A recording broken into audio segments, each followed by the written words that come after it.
गोविंद जय जय। राधा रमण हरि गोविंद जय। अपने जीवन के पापों को नष्ट करने का एक बहुत अच्छा सरल उपाय है आपके पास में, जो कि अगर आप मेरे साथ में मौका नहीं गमाएंगे तो बड़ा आनंद आएगा और इस कथा का पुण्य फल जरूर आपको मिलेगा। यह मेरा वादा है, अगर आप मौका न निकालेंगे तो जरूर मिलेगा।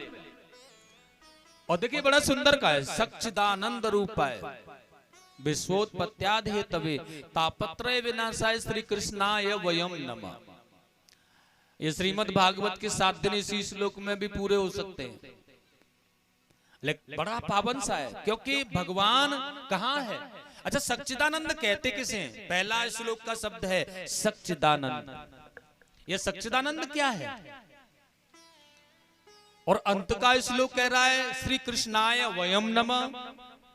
कहने का तात्पर्य ऐसे भगवान को नमन करना है जो कि तापत्रय विनाशाय, दुनिया के जितने भी जीवन में दुख हैं, ताप माने दुख, हमारे जीवन में जितने भी दुख हैं सारे दुखों को निकाल करके फेंक देने वाला जीवन में से, संकटों का हरण कर देने वाला जीवन में से, ऐसे महाप्रभु को कोटि कोटि वंदन करते हैं, कोटि कोटि नमन करते हैं। लेकिन वो ऐसा प्रभु है कहाँ? कहाँ मिलेगा? और हम ढूंढे कहाँ जाए ढूंढने उसे? इसलिए कहा है वो कौन है? ऐसे पावन पवित्र परमात्मा को जो हम नमन करने जा रहे हैं, जिनको हम नमन कर रहे हैं, वह है कहाँ मिलेंगे? वह तो कितना सुंदर है, वह मिलेंगे सच्चिदानंद। वो कहाँ है सच्चिदानंद? कैसे बनता है यह सच्चिदानंद? कहाँ मिलेगा सच्चिदानंद? तो ध्यान देना सज्जन, सच्चिदानंद जो सब वाक्य है ना, वह 3 शब्दों को मिलाकर के बना है, सत, चित्त और आनंद। ध्यान रखना है। अब अलग अलग करना सच्चिदानंद को, आनंद को अलग कर दिया है, चित्त को अलग कर दिया और सत को अलग कर दिया।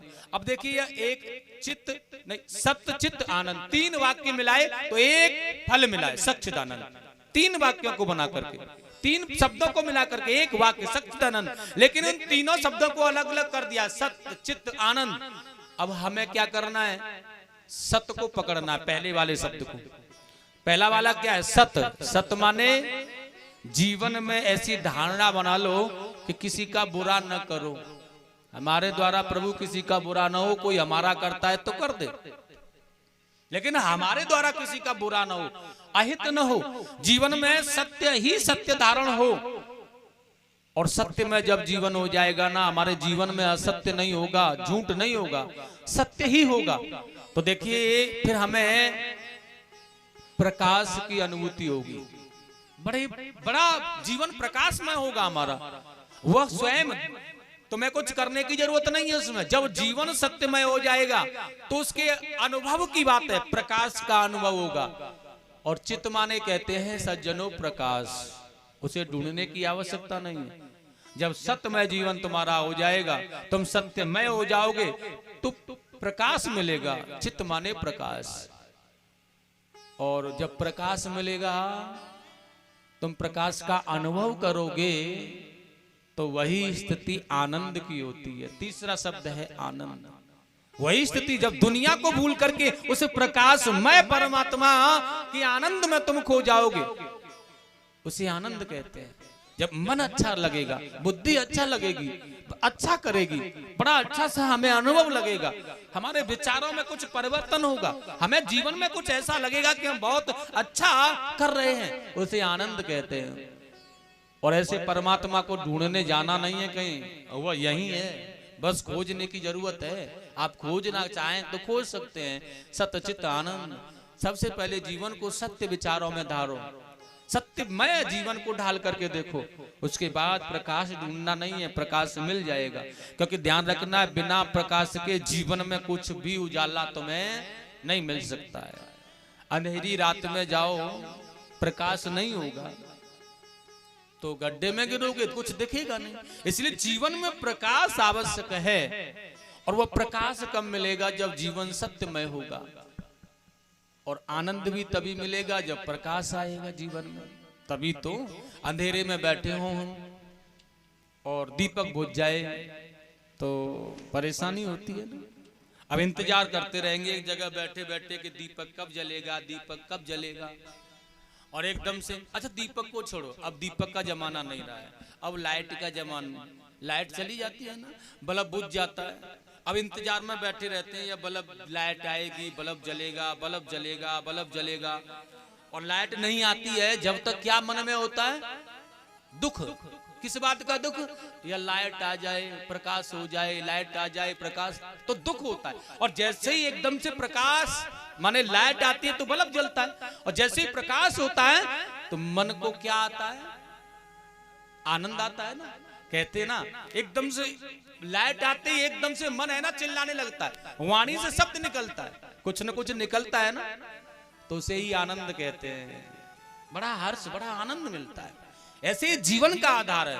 प्रकाश मिलेगा ना तो आनंद मिलेगा जरूर, और प्रकाश जीवन में नहीं होगा, अंधेरा ही होगा जीवन में, तो फिर प्रकाश नहीं मिलेगा। और प्रकाश नहीं मिलेगा, जहां प्रकाश नहीं है वहां आनंद नहीं आ सकता, आनंद नहीं मिल सकता, ध्यान रखना।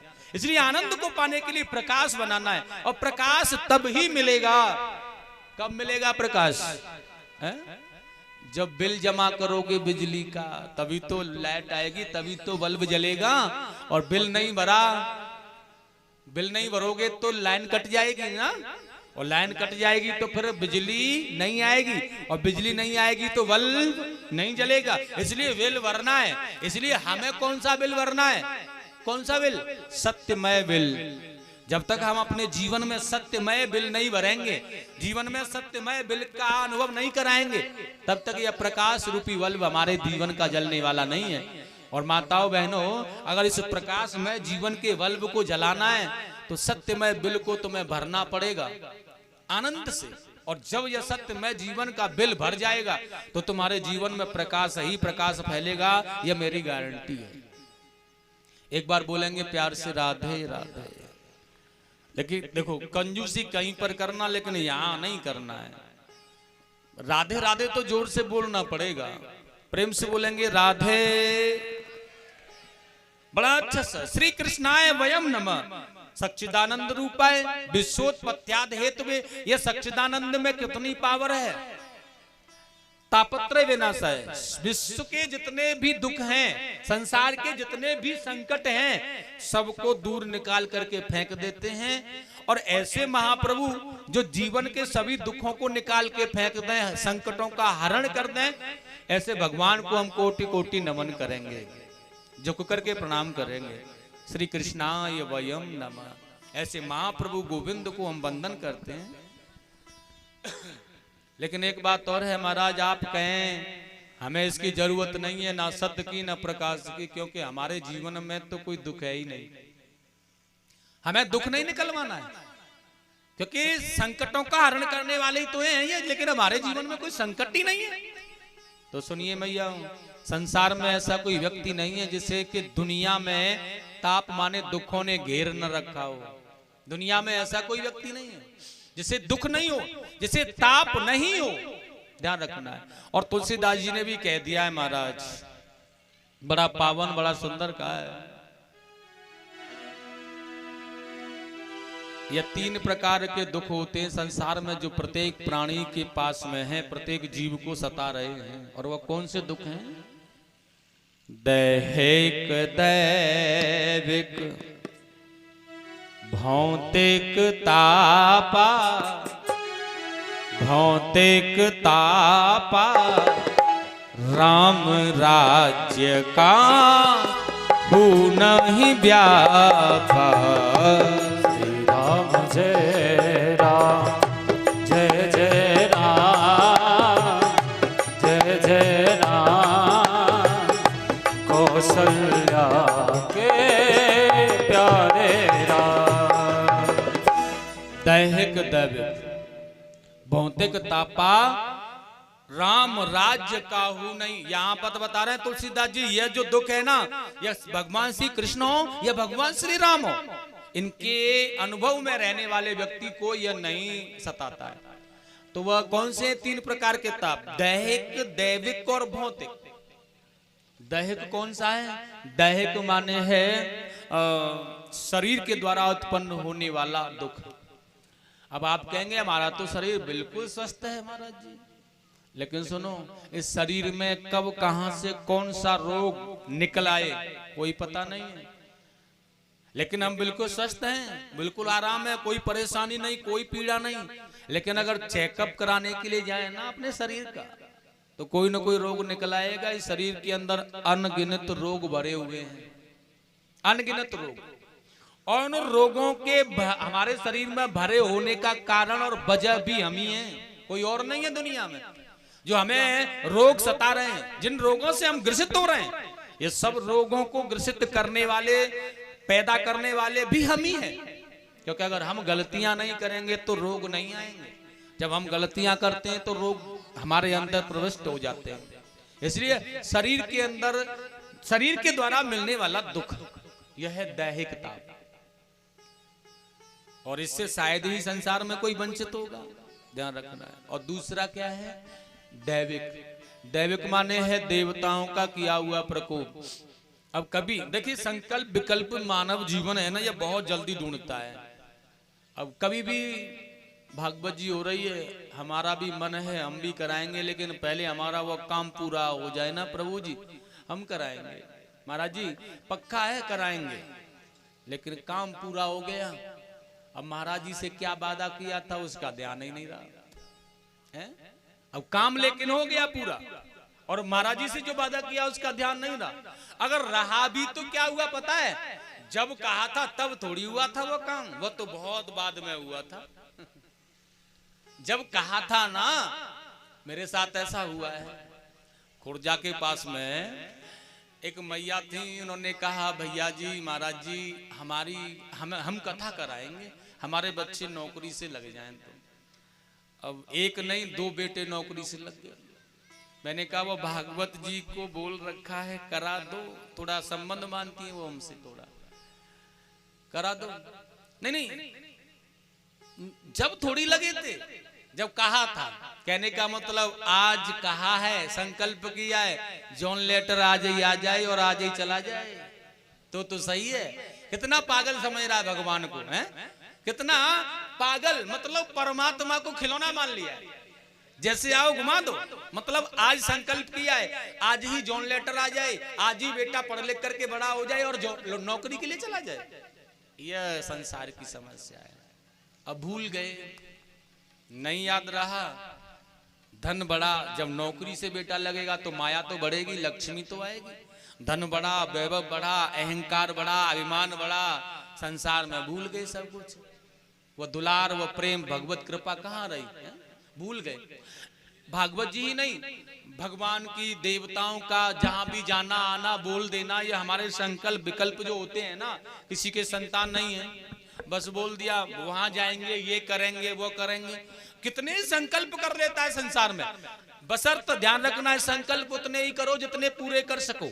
अगर जितने किए हैं ना, अगर कामयाबी मिलती है तो फिर सबको ही पूरा करना है। ऐसा नहीं कि यह काम करने के लिए आए थे तब हुआ था यह काम, इसे ही करो कि नहीं, जितने पीछे से करते आ रहे हो उन सभी संकल्पों को पूरा करना है। अगर तुम्हारा कार्य हो गया तो एक ही नहीं करना है। और भूल गए ना तो फिर देवताओं का प्रकोप, इसे कहते हैं दैविक ताप। जो देवताओं का प्रकोप होता है, भगवान का जो प्रकोप हमारे ऊपर, देवी देवताओं का जो प्रकोप होता है, उसे दैविक ताप कहते हैं। और भौतिक माने है संसार। अब कहेंगे आप संसार से क्या दुख है? देखिएगा, भाई से भाई का बैर, पड़ोसी से पड़ोसी का बैर। 1 इंच अगर किसी पड़ोसी की दीवार लग रही है ना तो टेढ़ी है, अगर 1 इंच पूरा करने में सीधी हो रही है तो नहीं होने दूंगा, टेढ़ी लगा।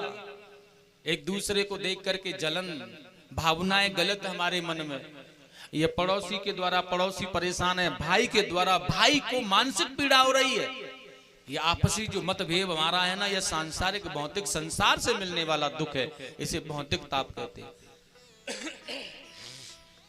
लेकिन एक बात और है, यह सारे तीनों प्रकार के दुखों से जीवन से परे आनंदमय हो जाएगा फिर भी आदमी। लेकिन कब होगा? जब भगवान की शरणागति लेगा, परमात्मा की कृपा होगी तो अहंकार नहीं होगा, अभिमान नहीं होगा, काम क्रोध लोभ मत्सर नहीं सताएगा, मन बुद्धि के साथ होगा, इंद्रियों का संयम नहीं करेगा, तो पवित्र माता पिताओं का ख्याल रखेगा, बुजुर्गों का ख्याल रखेगा, भाई से प्रेम करेगा। इसलिए 1 इंच नहीं, अगर हाथ भी चला जाए तो उसे कोई दुख नहीं होगा, मेरा भाई है। लेकिन जब तक सत कृपा नहीं होगी, परमात्मा की कृपा नहीं होगी, तब तक यह मन नहीं बनेगा, यह बुद्धि नहीं आएगी। इसलिए मन को परमात्मा के साथ जोड़ने के लिए बुद्धि के साथ लगाना है। अगर यही मन इंद्रियों के साथ लगाया तो कामयाबी नहीं मिलेगी, ध्यान रखना है। बड़ी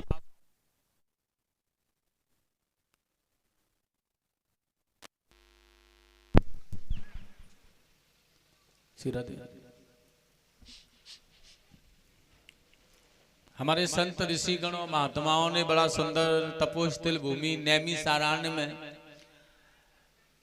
बहुत ही पावन क्षेत्र है महाराज, एक बड़ी पावन सी कथा है यहाँ।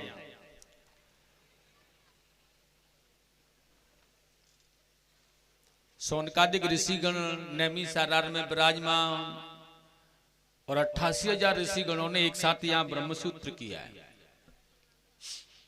देखिए उस जमानों के हमारे संत महात्माओं के अंदर कितनी आनंदमयी भावनाएं होती थी। एक दूसरे के द्वारा एक दूसरा प्रवचन सुनता है, भगवत कृपा, भगवान की कृपा। ऐसे नहीं, ऐसे हो सकता है, हाँ हो सकता है, क्योंकि हरि अनंत, हरि कथा अनंत। स्पष्ट कर रहा है हमारा शास्त्र कि भगवान की कथा कहीं भी हो सकती है, कहीं से भी हो सकती है, कहीं कुछ भी कर सकती है। हरि अनंत हरि कर, इसका मतलब केवल एक ही है, भगवान की कथाएं अनंत हैं, इसका कोई पार है ही नहीं, और कहीं से भी हो सकती है, वो सत्य है। अगर परमात्मा की कथा है तो उसे सत्य मानो, क्योंकि कुछ गलत तो है ही नहीं, भगवत कृपा ही तो है, भगवान की कथा ही तो है। अब एक बात मानकर चलो, किसी ने कहा कि भैया राम जी भोजन एक बार करते थे, दूसरे ने कहा नहीं 2 बार करते थे। करते तो राम जी थे, 4 बार करते और अच्छा है। अब इसमें बहस की क्या बात है? हाँ कोई बात नहीं, करते होंगे। अगर भगवत कृपा है जहां वहां बहस नहीं करनी चाहिए, वहां झगड़ा नहीं करना चाहिए। हो सकता है कि ऐसा भी होगा, हमने जो कहा है वह भी सही हो सकता है, लेकिन तुम जो कह रहे हो ये भी सही हो सकता है कि हो ऐसा किया हो उन्होंने। लेकिन नैमी सारण्य में विराजमान सूत जी महाराज का आगमन सोनकादिक ऋषियों के बीच में हुआ है। सज्जनों, यहाँ 88,000 ऋषिगण बैठे हुए। अब आप कहेंगे कि 88,000 ऋषियों की संख्या, फिर कितनी बड़ा पांडाल, कितनी बड़ी भीड़, कितनी व्यवस्था, कितनी जगह घेरी होगी, कहां तक बैठे होंगे वो, जिसमें दिव्य महापुरुष अच्छे स्थानों पर भी बैठे होंगे, अच्छी व्यवस्था भी होगी उनकी। एक के बाद एक प्रवचन करता जा रहा है, बड़े आनंद से सुन रहे हैं। और उस जमाने की अगर बात कहूं तो शायद यह पंडाल या माइक, ये सभी व्यवस्थाएं भी नहीं होंगी शायद उस जमाने में। लेकिन 88,000 ऋषिगणों ने एक साथ ब्रह्मसूत्र किया और कथा भी हो रही है, तो बड़े मन से सुन रहे हैं वो सभी लोग। अगर इस माइक को बंद करा दिया जाए तो मैं कथा नहीं कह पाऊंगा, क्योंकि आज सुन नहीं पाएंगे और मैं कह नहीं पाऊंगा। लेकिन वहां बिल्कुल सौम्य, एक भी आवाज नहीं आती है, बिल्कुल सौम्य है। सोनकादिक जो ऋषियों का जो नाम, जो सूत्र है ना, यह 88,000 ऋषि गणों की एक बेला है, ब्रह्मसूत्र है, एक सूत्र है सोनकादिक ऋषि। और इसी बीच में देखिए सूत जी महाराज का आगमन हुआ है। यह लोमर्षण ऋषि के पुत्र हैं सूत जी। और सज्जनों, 16 वर्ष की अवस्था है इनकी, तरुण अवस्था, मस्तक पर बड़ा तेज है, बहुत ही आनंदमय है, घुंघराले बाल, चौड़ी छाती, मोटे मोटे नेत्र, आनंदमय। और उसी बीच में सभा में जब आए तो ऋषिगणों ने खड़े होकर के उनका बड़ा सम्मान किया है, दंडवत प्रणाम किया। और प्रणाम करने के बाद में बड़ा सुंदर आसन दिया, आप यहाँ विराजमान होइएगा। सूत जी ने कहा मैं तो बालक हूँ, छोटा हूँ आपसे, आप कितनी उम्र के हैं, आप मेरा इतना बड़ा सत्कार कर रहे हैं प्रभु जी, क्यों? लेकिन संतों ने और ऋषियों ने बड़ा सुंदर कहा है, सोनकादिक ऋषियों ने सूत जी से, भगवान आप महाज्ञानी हैं, परम ज्ञानी हैं आप, और हमारे गोविंद की सुंदरमयी कथाओं के माध्यम से हमें प्रेरणात्मक करना चाहते हैं आप, इसलिए आप बड़े हैं, आप श्रेष्ठ हैं, जो हमें हमारे प्रभु की कथा सुना रहा है, जो भगवत भक्ति से जोड़ने वाला है, वो हमारा बड़ा है, तुल्य है, बड़ा ज्ञानी है वो। और ऐसे महापुरुष सूत जी को बड़ा सुंदर आसन डाल करके बिछाया, उनके चरणों में वंदन किया है। और देखिएगा इन सभी लोगों ने, सभी ऋषियों ने एक ही इनसे प्रश्न किया है, गुरुदेव आप हमारे कानों को ऐसी औषधि पिलाएं जिससे कि हमारे जीवन में आनंद आ जाए। और आनंद कब मिलेगा? जब सत्यमय औषधि होगी। बड़ा जगत कल्याण का प्रश्न किया है। कली काल का बड़ा आतंक फैला हुआ है। यही प्रश्न नारद जी ने ब्रह्मा जी से किया था एक बार। नारद जी घूमते चारों ओर ब्रह्मा जी के पास में पहुंचे तो यही प्रश्न किया है। कली काल का आगमन हो गया है, चारों ओर घोर कलयुग तांडव नृत्य कर रहा है। इस कलयुग में बचने का कोई ऐसा महात्मा, ऐसी कथाएं बताने की कृपा करें जिससे कि जन जन तक आनंदमय उनका हृदय पवित्र हो भगवान। और इतना सुंदर कहा है आज सूत जी महाराज से शौनकादिक ऋषियों ने। सूताख्यम कथा सार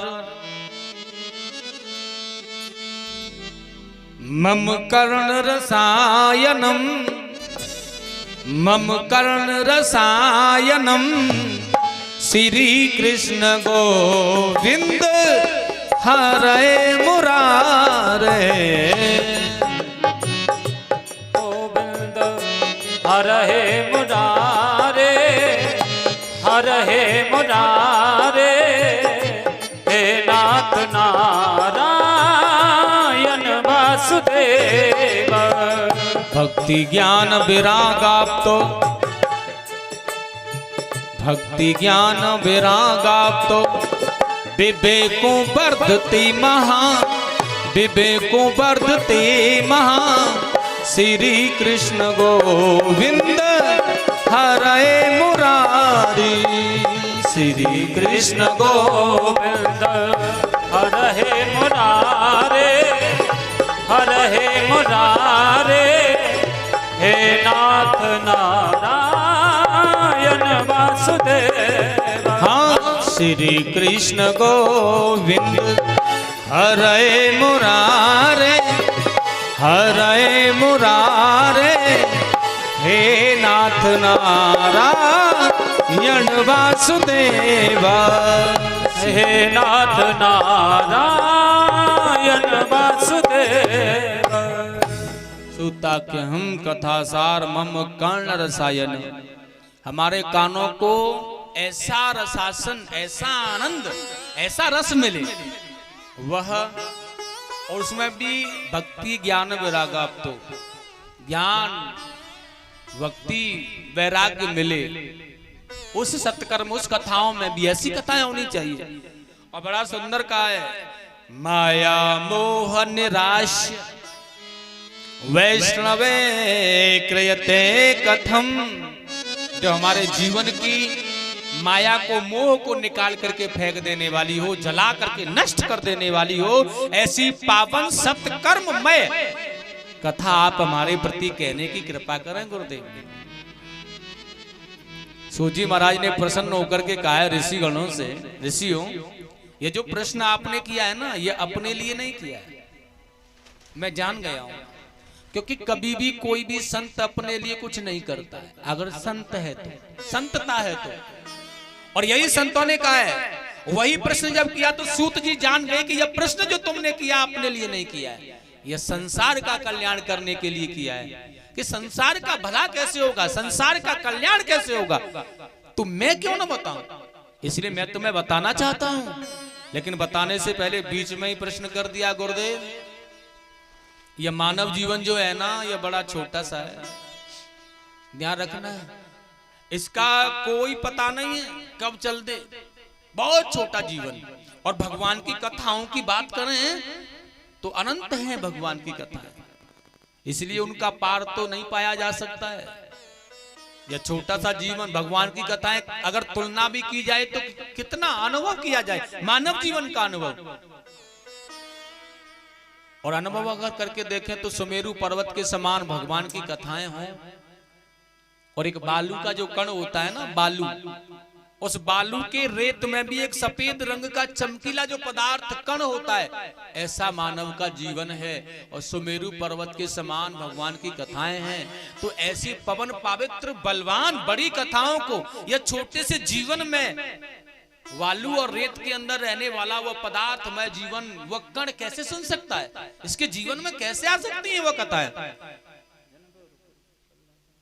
सूजी महाराज ने कहा तो फिर क्या करना है ऋषियों, भगवान की कथाएं तो ऐसी ही प्रबल हैं। अब हाथ जोड़ करके प्रश्न किया गुरुदेव, हमारे इतने ही छोटे जीवन में यह सुमेरु पर्वत के समान बलवान और बड़ी कथाओं को आपको पुरोहित करना है। अब यह तुम्हारे हाथ की बात है कि कैसे पुरोहित करोगे। भगवान की समस्त कथाएं जो हमारे जीवन को आनंद करने वाली हैं, ये सभी कथाएं इस जीवन में पुरोहित हो जाएं। ऐसी कथाएं कहने की कृपा करो। बोलो राधे राधे, प्रेम से बोलना पड़ेगा, राधे राधे। सज्जनों, सूजी महाराज संतों की बातों पर बड़ा प्रसन्न हुए हैं कि कितना सुंदर प्रश्न किया है इन्होंने, लेकिन वही बताने जा रहे हैं कि मानव का जीवन है ना, यह तो बहुत बड़ा है, लेकिन फिर भी मानव के जीवन में केवल छोटे से समय में मैं इन कथाओं को पुरोहित करने की कोशिश करूंगा, जो कि भगवान सुखदेव जी ने राजा परीक्षित के जीवन में पुरोहित किया और उन्हें तत्व परमात्मा से मिला दिया।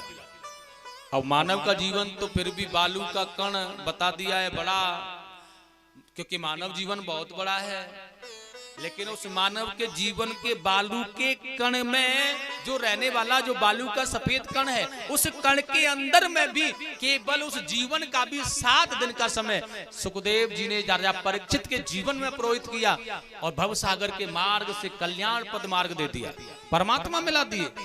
तो वही कथा मैं तुम्हें कहने की कृपा करूंगा, ऐसा सूत जी महाराज ने शौनकादिक ऋषियों से कहा। और सज्जनों, वही कथा मैं भी आपके सामने प्रस्तुत करने जाऊंगा, लेकिन उसी के साथ में एक महात्मा की कथा और बड़ी आनंदमय है। यहाँ सूत जी महाराज ने शौनकादिक ऋषियों को कथा कहना प्रारंभ किया है। यहाँ थोड़ा सा दूसरी जगह चलते हैं। एक बार की बात है, नारद जी काशी, प्रयाग, पुष्कर, गोदावरी आदि तीर्थों का भ्रमण करते हुए देखेगा वृंदावन धाम में पहुंचे। और देखिए वृंदावन में जब यह पहुंचे ना, तो यह वृंदावन में यमुना के किनारे पर भ्रमण कर रहे थे। वहीं एक युवती ने इन्हें हाथ का झाला देकर के बुलाया, आवाज लगा कर, लेकिन संत हैं और वैसे भी नारद जी ने जब देखा कि एक युवती परेशान है और मुझे बुला रही है, तो यह पास में आ गए। अब पास में आ गए तो देखा आकर के नारद जी ने पूछा कौन है आप? तो बड़ा सुंदर कहा है। नारद जी के पूछने पर उसने बताया है, महाराज मेरा नाम भक्ति है। नारद जी देख रहे हैं कि उस भक्ति है ना, उसके घुटनों पर सर रख करके 2 पुरुष लेटे हुए वृद्धावस्था में। नारद जी ने कहा देवी ये कौन है? भक्ति ने कहा महाराज यह मेरे पुत्र हैं ज्ञान और वैराग्य। नारद जी ने देखा कि अन्य स्त्रियां भी थीं जो कि हवा झर रही हैं हाथ में से। नारद जी ने कहा ये कौन है? भक्ति ने कहा यह गंगा यमुना आदि नदियां हैं, इनकी हालत हो गई है। और भक्ति ने अपना परिचय दिया है, नारद में कर्नाटक द्रविड़ देश में पैदा हुई, लेकिन वहां से जब मैं चली ना अपने परिवार के साथ में, तो गुजरात में आकर के बूढ़ी हो गई, क्योंकि गुजरात कंचन का लोभी है।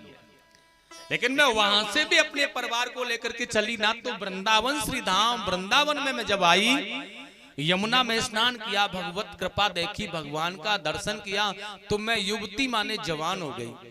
लेकिन मेरे यह पुत्र ज्ञान और वैराग्य बूढ़े ही बने रहे। ये बिल्कुल बूढ़े हैं, अचेत है, इन्हें कोई सुध बुध नहीं है। गुरुदेव, एक माँ जवान हो, बेटे वृद्ध हो, उस माता के साथ में क्या बीत रही होगी। मैं आपसे चाहती हूँ, मेरा निवेदन है कि आप मेरे पुत्रों को यथावत बिल्कुल स्वस्थ बनाएं। नारद जी ने कहा चिंता करने की कोई बात नहीं है, मैं हूं, मैं तुम्हारे पुत्रों को बिल्कुल ठीक कर दूंगा। और नारद जी ने आज हाथ में जल लेकर के कमंडल से वेद मंत्रों का उच्चारण किया, जल ऊपर छिड़का, गायत्री मंत्र आदि उपनिषदों का पाठ किया, जल ऊपर छिड़का। जैसे जैसे वेद मंत्रों का उच्चारण नारद जी करते रहते हैं और जल छिड़कते ना तो एकदम से खड़े हो जाते हैं, स्वस्थ हो जाते हैं।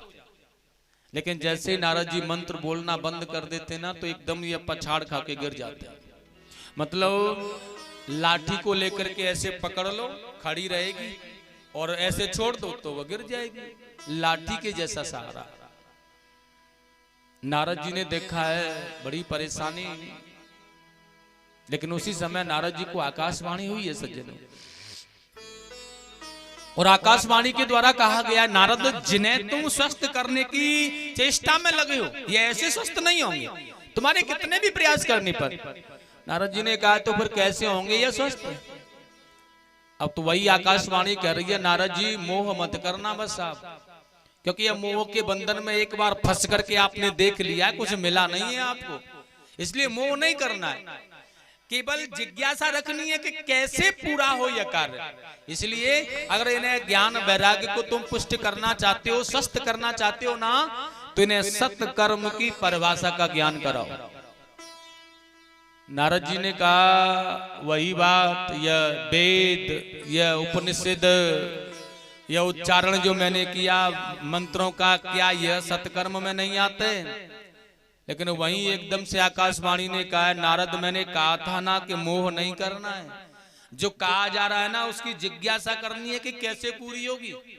अब नारद जी बेचारे बड़े परेशान हैं, यह सत्कर्म कहाँ मिलेगा, क्या करूं? अब नारद जी जाते हैं किसी के पास में, भैया यह सत्कर्म क्या होता है बताओ, क्योंकि नारद के जैसा व्यक्तित्व, नारद के जैसा जीवन अगर ज्ञान वैराग्य को पूर्ण नहीं कर सकता है तो कौन करेगा फिर? इसी नारद जी परेशान है। और सज्जनों, नारद जी घूम रहे हैं, अब किसी को जाकर के बेचारे पूछते हैं ना कि भैया सत्कर्म क्या करें, सत्कर्म कैसे करें? व्यक्ति बहुत से तो ऐसे लोग होते हैं जो जानते हैं बेचारे कि सत्कर्म किसे कहते हैं, क्या करने से होता है, लेकिन जानने के बाद ही भूल जाते हैं, क्योंकि नारद पूछ रहे हैं।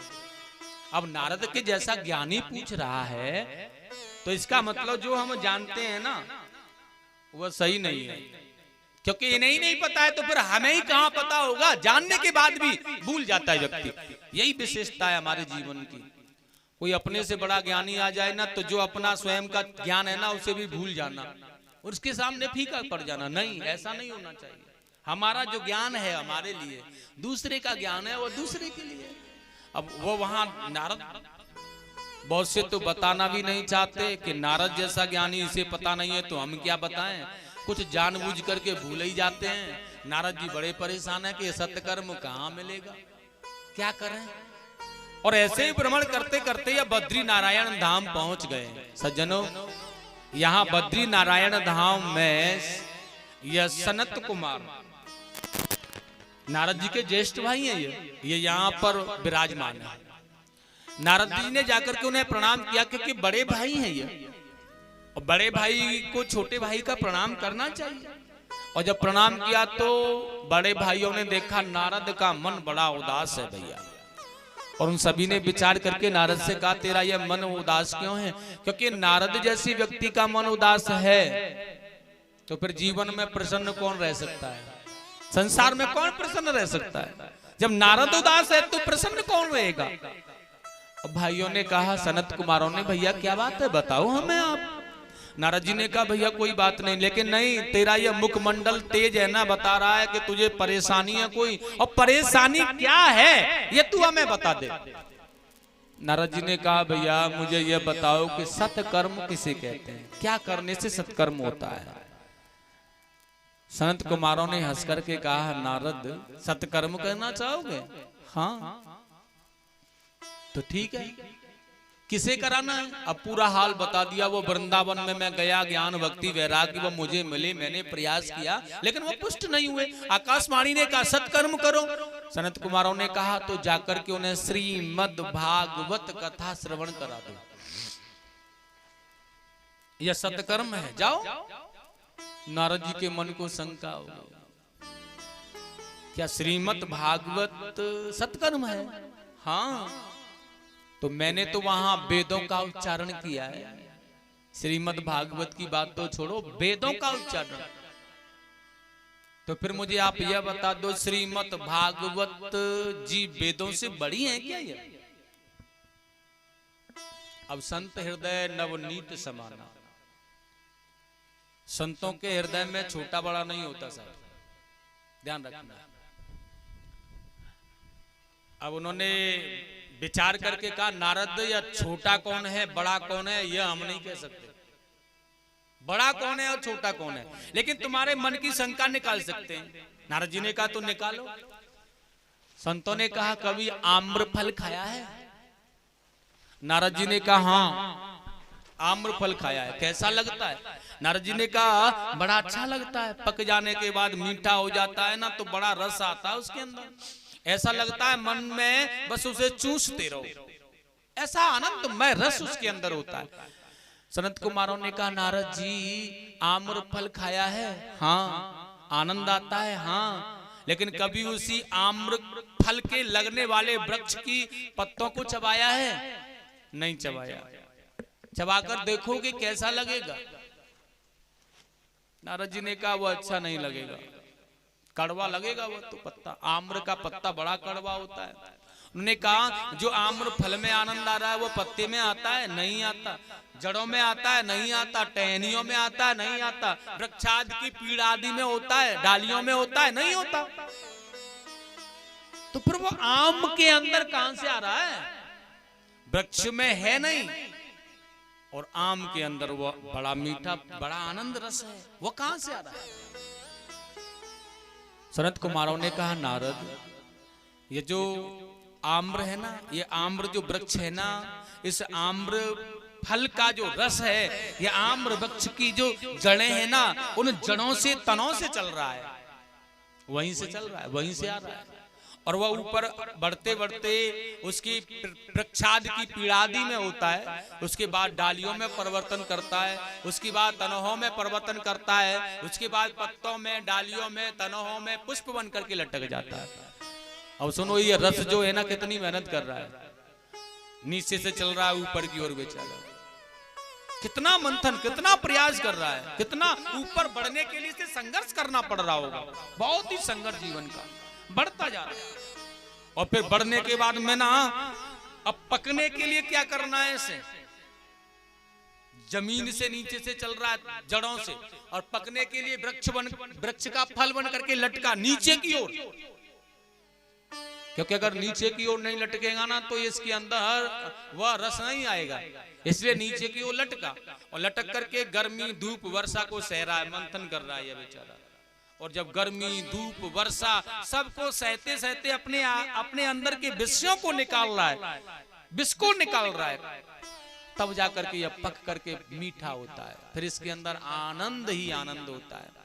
वैसे ही नारद जी कह रहे हैं, नारद जी से कह रहे हैं सनत कुमार नारद, यह वेद है ना वह आम वृक्ष है, और श्रीमद् भागवत है ना वह आम्र फल है, वेदों का आम्र फल, वेदों के अंदर से निकाला हुआ जो रस है वही श्रीमद् भागवत है। जैसे आम को नहीं खाया जा सकता है ना, आम्र वृक्ष को, वैसे ही वेदों को नहीं पाया जा सकता है, इसलिए उस वेदों पर लगे हुए आम्र फल को प्रयास कर रहे हैं खाने का, वो बड़ा मीठा है, इसलिए आनंद ही आनंद जीवन में दे रहा है, उसे खाना है। अब नारद जी के मन में बड़ा आनंद आया है, तो फिर तो यह श्रीमद् भागवत आप ही सुना दें हमें।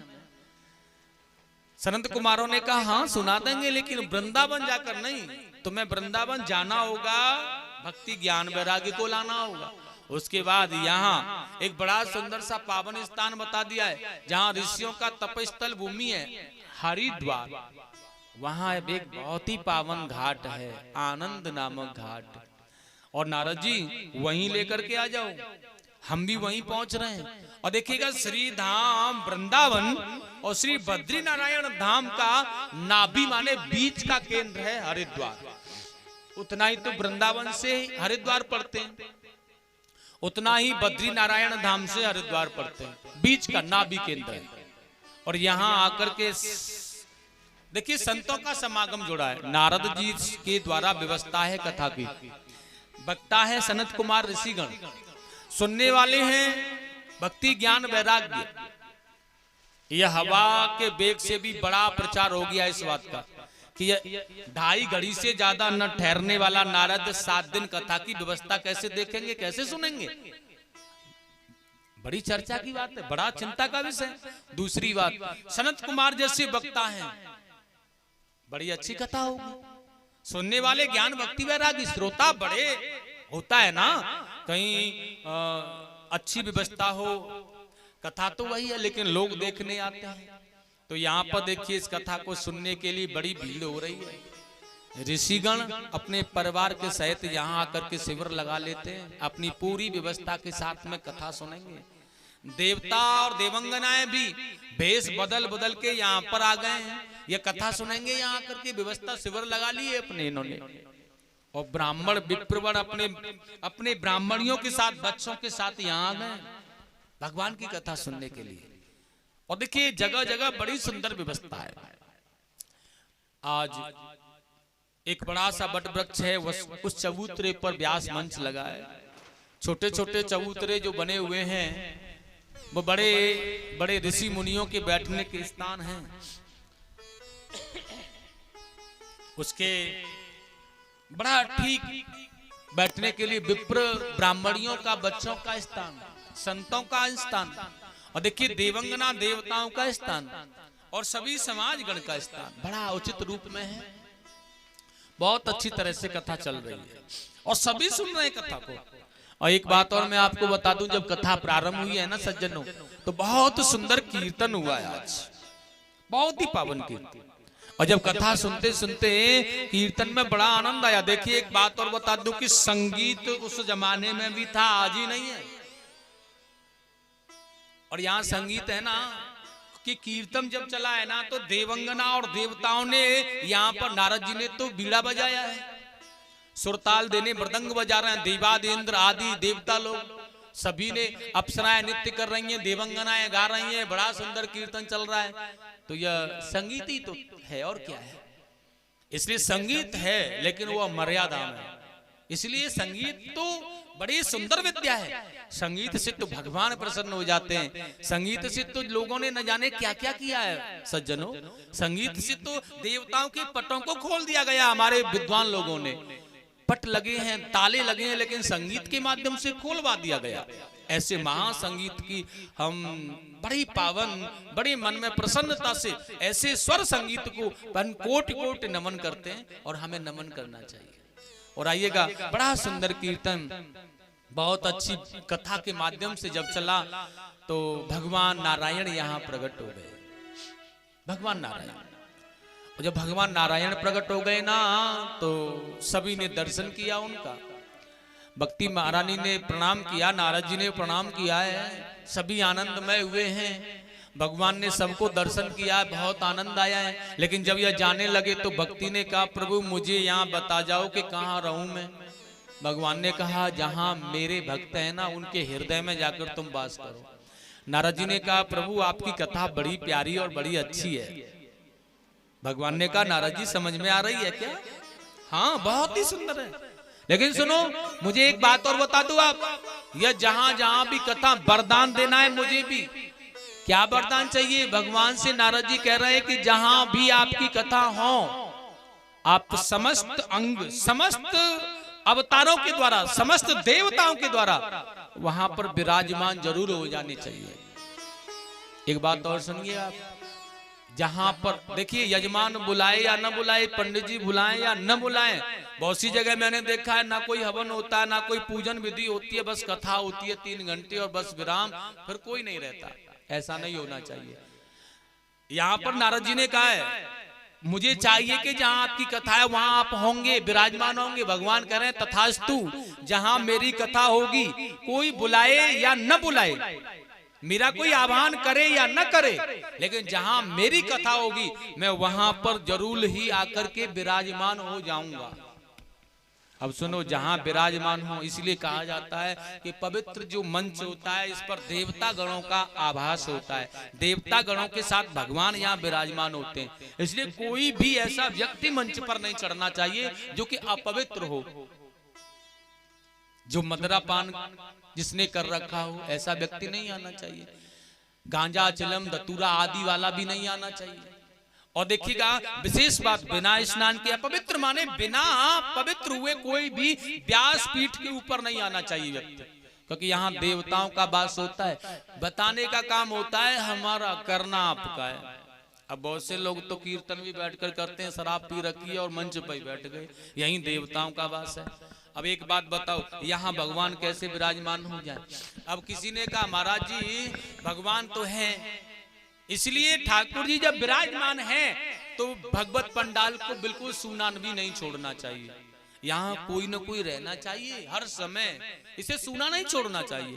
तीसरी बात, यहाँ भोग भी लगाना चाहिए भगवान को, और माल्या अर्पण भी करनी चाहिए, सुगंध अर्पण भी करना चाहिए, चंदन अर्पण भी करना चाहिए, धूप दीप नैवेद्य आदि भी लगानी चाहिए, क्योंकि भगवान विराजमान है। साक्षात्कार मैंने आपको बताया, श्रीमद् भागवत ही भगवान कृष्ण की वांगमयी मूर्ति, श्रीमद् भागवत ही कृष्णमय है। और जहां कृष्ण है, देख समाया है सब मुझ में, रूप विराट दिखाया। ठाकुर जी जहां विराजमान है, दुनिया का समस्त देवता, समस्त तत्व वहां विराजमान है, जहां पर भगवान विराजमान है। भगवान कह रहे हैं अर्जुन से गीता में, जब अपना विराट रूप दिखाया है, मेरे अंदर देख अर्जुन, सब कुछ मैं ही तो हूं, देख समाया है सब मुझ में, रूप विराट दिखाया। कर कर्म से बाधा टाले, कर मैं गांडीव उठा ले। ये गांडीव तूने जो रख रखा है ना, ये गांडीव तेरा कुछ नहीं करेगा, तू कुछ नहीं कर सकता है। इसलिए मेरा आदेश का पालन कर, करने वाला तो मैं हूं, तू केवल गांडीव को संभाले रख, बाकी जो भी करूंगा मैं करूंगा, मेरा माध्यम है तू बस। इसलिए जहां भगवान कृष्णमय है, जहां भगवान राममय है, समस्त तत्व, समस्त देवता, संसारमय, ऋषि गण, ब्राह्मण, विप्र, सब संसारमय वहां पर विराजमान है। इसलिए उस पवित्र मंच को पवित्र ही, सिंहासन को पवित्र ही रहने दिया जाए। इसलिए विशेष ध्यान रखना चाहिए, क्योंकि व्यास जी बताने वाले और हर समय रखवाली करने वाले तो नहीं रहेंगे। हमें विशेष रूप से इस बात का ख्याल रखना है, क्योंकि तभी पुण्य और फलों की प्राप्ति होती है जब जिस आधार से कार्य किया जाए। आधार ही गलत होगा तो फल नहीं मिलेगा, और आधार सही होगा तो फल अच्छा मिलेगा। इसलिए आधार सही होना चाहिए। और सज्जनों, उसके बाद में बड़ा सुंदर है, भगवान अंतर्ध्यान हो गए ऐसा कहने के बाद, लेकिन नारद जी ने बड़ा सुंदर कहा है, भैया ये भगवान की जो कथा है ना, इसे कराने की, सुनने की, कैसे क्या करना चाहिए वो विधि हमें बताने की कृपा करें आप। तो बड़ी सुंदर विधियां भागवत जी में बताई हैं श्रीमद् भागवत को कराने की। अगर मैं आपको बता दूं उन विधियां हूं तो शायद हैं कि आप तो कहेंगे महाराज जी हम तो कुछ भी नहीं करते हैं, और फिर करा ही कैसे सकते हैं भागवत को अगर उन विधियाओं का ही पालन करना है तो। इसलिए उन्हें मैं आपको स्पष्ट नहीं बता सकता और बहुत ज्यादा भी नहीं बता सकता, और बताना भी चाहूं तो देखिए ऐसा श्रीमद् भागवत जी में लिखा हुआ है कि भागवत की जो कथा है ये बिल्कुल निराहार सुननी चाहिए 7 दिन तक। अब कहेंगे आप महाराज जी सुबह चाय के साथ में तो जगते हैं हम, जब तक चाय नहीं पी लेते जब तक तो आंखें ही नहीं खुलती हैं, अब निराहार कैसे रहें 7 दिन है? अब पहला सबसे बड़ी तो यही समस्या है कि 7 दिन तक निराहार कथा सुननी है, ये स्पष्ट लिखा, कैसे सुन पाए। अब उसके लिए भागवत में फिर ये भी लिख दिया है, अगर निराहार नहीं सुन सकते हैं भैया तो फिर घी पी करके सुन ली जाए। नहीं, कोई बस की बात नहीं है। पहले जमाने के लोग तो लीटरों घी पी जाते थे, आज के जमाने में अगर दावत खाने कहीं जाए ना और घी डाल दिया जाए सब्जी में, नहीं नहीं महाराज ये मैं नहीं खाऊंगा, अब स्वाद बिगड़ गया इसका घी डालने के बाद, तो ये मुझे अच्छा ही नहीं लगेगा।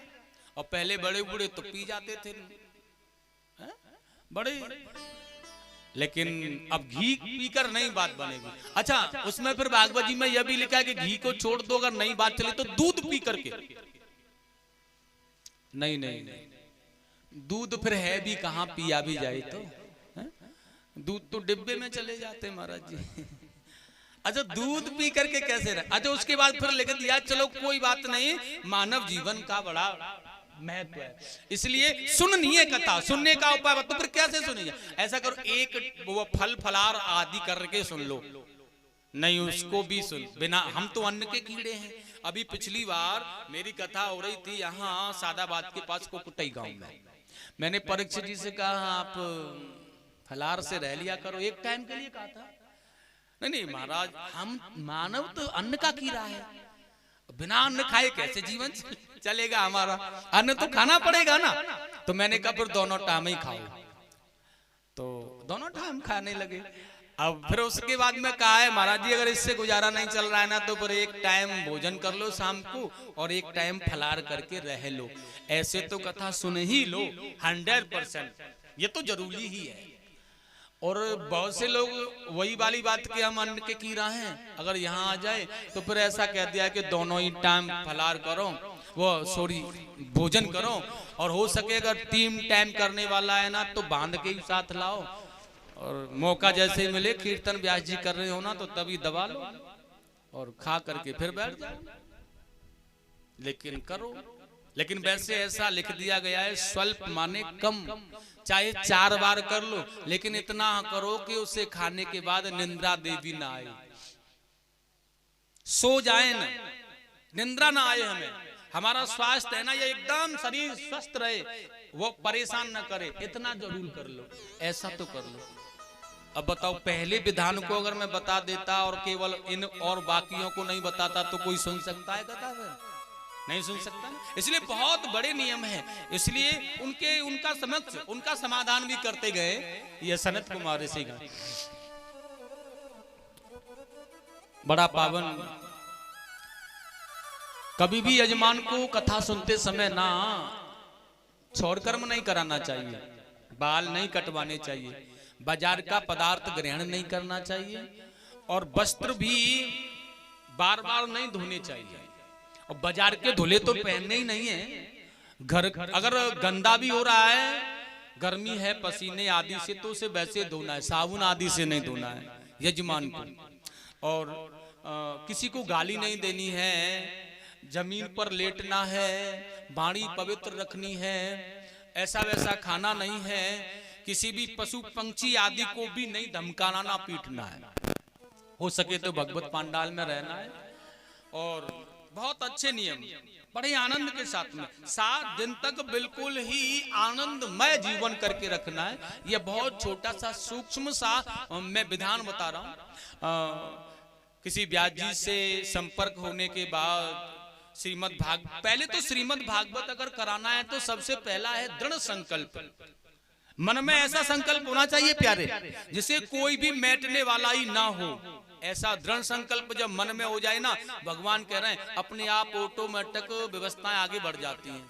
ऐसा दृढ़ संकल्प मन में बिठा लो कि उसे कोई मैटने वाला ही ना हो, कथा होनी ही है निश्चित, उसे कोई नहीं टाल सकता, व्यवस्थाएं होती जाएंगी अपने आप। फिर व्यास जी से संपर्क, उसके साथ तैयारियां, और धीरे धीरे उसी आधार से व्यवस्थाएं व्यास जी को उनके स्थान से लेकर के आना चाहिए। भागवत जी सहित भगवान की कथा के लिए अच्छा सा मंडप, ध्वजा, पताका है, यहाँ तक भी लिखा है कच्चा है तो गाय के गोबर से लिपवाओ, पक्का है तो गंगा जल आदि से ही उसका पवित्रीकरण कराओ। उसमें श्रोताओं के बैठने की अच्छी व्यवस्था है, समय अनुसार, सामर्थ्य अनुसार भी, समय के अनुसार भी और सामर्थ्य के अनुसार भी करनी चाहिए, जैसी हमारी सामर्थ्य है अब उतना ही करना है। जलपान आदि की व्यवस्था श्रोताओं के लिए, गर्मी है तो आदि हवा की व्यवस्थाएं बहुत सी। दूर का यात्री, दूर का श्रोता है तो उसे रुकने का भी प्रावधान है कि बोला जाए कि भैया रुको, भोजन आदि की व्यवस्था भी करो। 7 दिन तक कथा, पूजन, हवन इत्यादि के साथ प्रारंभ, कथा व्यास को मंच पर विराजमान, उनका पूजन इत्यादि, मंगलाचरण से अंतिम तक कथा को बैठ कर के ही सुना जाए, खड़े होकर कहीं जाया ना जाए। बिल्कुल एक आसन से। और इसी वहां पे 7 दिन कथा पूर्ण होने के बाद में व्याजी महाराज को श्रीमद् भागवत जी सहित माल्यार्पण के द्वारा उनके स्थान तक छोड़ के आना चाहिए। यजमान कर्म है। और ब्राह्मणों को दशास्वादन भोजन दक्षिणा आदि देकर के गंगा स्नान करने के बाद हमारा यह यज्ञ पूरा होता है। यह छोटा सा उपाय, छोटे से सूक्ष्म मैंने आपको उपाय बताया है, बहुत अच्छी तरह से कराने की विधि भी बताई है कि कब कब कराना चाहिए। लेकिन उसके बाद यह भी कह दिया है कि यह श्रीमद् भागवत जो भगवान की कथाएं जितनी भी हैं, जो भी हैं, चाहे वह राम कथा है, शिव कथा है, देवी कथा है, मतलब हरि चर्चा सतकर्म जो भी है, उसे जब मन में आ जाए उसी दिन से प्रारंभ करा दो। इसके लिए कोई मुहूर्त की आवश्यकता नहीं, जिस दिन मन में आ जाए। लेकिन मन पवित्र होना चाहिए, साफ होना चाहिए, मन में कोई शंका समाधान नहीं। और पवित्र है ना, तो जिस दिन मन में आ जाए उसी दिन से प्रारंभ करा दो। आज ही मन में आ रहा है और आज ही मगर मिल जाए ना महाराज जी, तो आज से ही करा दो, कोई बाधा नहीं है। जिस दिन वही दिन अच्छा है, क्योंकि परमात्मा के ही दिन है, सभी भगवान ने ही बनाए, सब उनका है, सब कुछ वही देने वाले। और इस आधार से श्रीमद् भागवत को कराना चाहिए, बड़ा अच्छा लिखा है। लेकिन यहाँ पर बड़ा सुंदर कहा है नारद जी ने, ये श्रीमद् जो भागवत जी हैं, एक बात और बता दो कि इनको सुनने से कैसे कैसे लोग तर जाते हैं। सनत कुमारों ने बड़ा सुंदर कहा है, नारद बहुत ही बोले हो तुम, लेकिन सुनो यह जगत कल्याण के लिए प्रश्न कर रहे हो, तो मैं बताऊंगा जरूर, और इसलिए बड़ा सुंदर कहा है। देखिएगा, भगवान की कथा श्रवण करने से मदरा पान करने वाला व्यक्ति और पहला, दूसरा है ब्रह्म हत्या करने वाला, तीसरा है स्वर्ण की चोरी करने वाला, सोना चुराने वाला, और चौथा है गुरु पत्नी गमन करने वाला, पांचवा है विश्वासघात करने वाला अपनों के साथ में। ऐसे महापापी भी भगवान की कथा सुनकर के मुक्ति पा सकते हैं। नारद जी ने कहा तो फिर रहने दो, हमें नहीं करानी है, क्योंकि 7 दिन ऐसा तो है नहीं कि 1 घंटे ही होती हो यह कथा, 7 दिन होती है। और 7 दिन में लोगों को अगर पता चल जाए कि ऐसे ऐसे पापियों का उद्धार हो जाता, तो रात में चोरी करेंगे, डाका डालेंगे, दिन में आकर कथा में बैठ जाएंगे। महाराज जी ने कहा था उद्धार हो ही जाएगा। अब नारद जी बड़ी संख्या में पड़ गए, यहाँ तो लफड़ा पड़ गया महाराज। लेकिन सनत कुमारों ने बड़ा अच्छा कहा है, किंतु और परंतु। नारद जी के मन में बड़ी सांस लौट करके आई, जहां किंतु परंतु लग जाए तो वहां तो समझो कि कुछ न कुछ दाल में काला है। अगर सीधे सीधे काम चल रहा है ना तो कोई बात नहीं, लेकिन एकदम से अगर किंतु परंतु आ जाए ना तो समझो कि अवश्य कुछ न कुछ गड़बड़ है। किंतु परंतु आने में, किसी से हमने पैसे मांगे, हमें इतनी व्यवस्था करके देनी है, दे दोगे? उसने कहा हाँ, यहां तक तो बड़ा अच्छा है, क्लियर है काम, हाँ। लेकिन उसने कहा हाँ किंतु, अगर उसने कहा ना किंतु तो समझो कि यहाँ कुछ गड़बड़ी है। नारद जी से ऐसे ही कह दिया किंतु कब जाकर के उद्धार होगा उन लोगों का कथा सुन करके?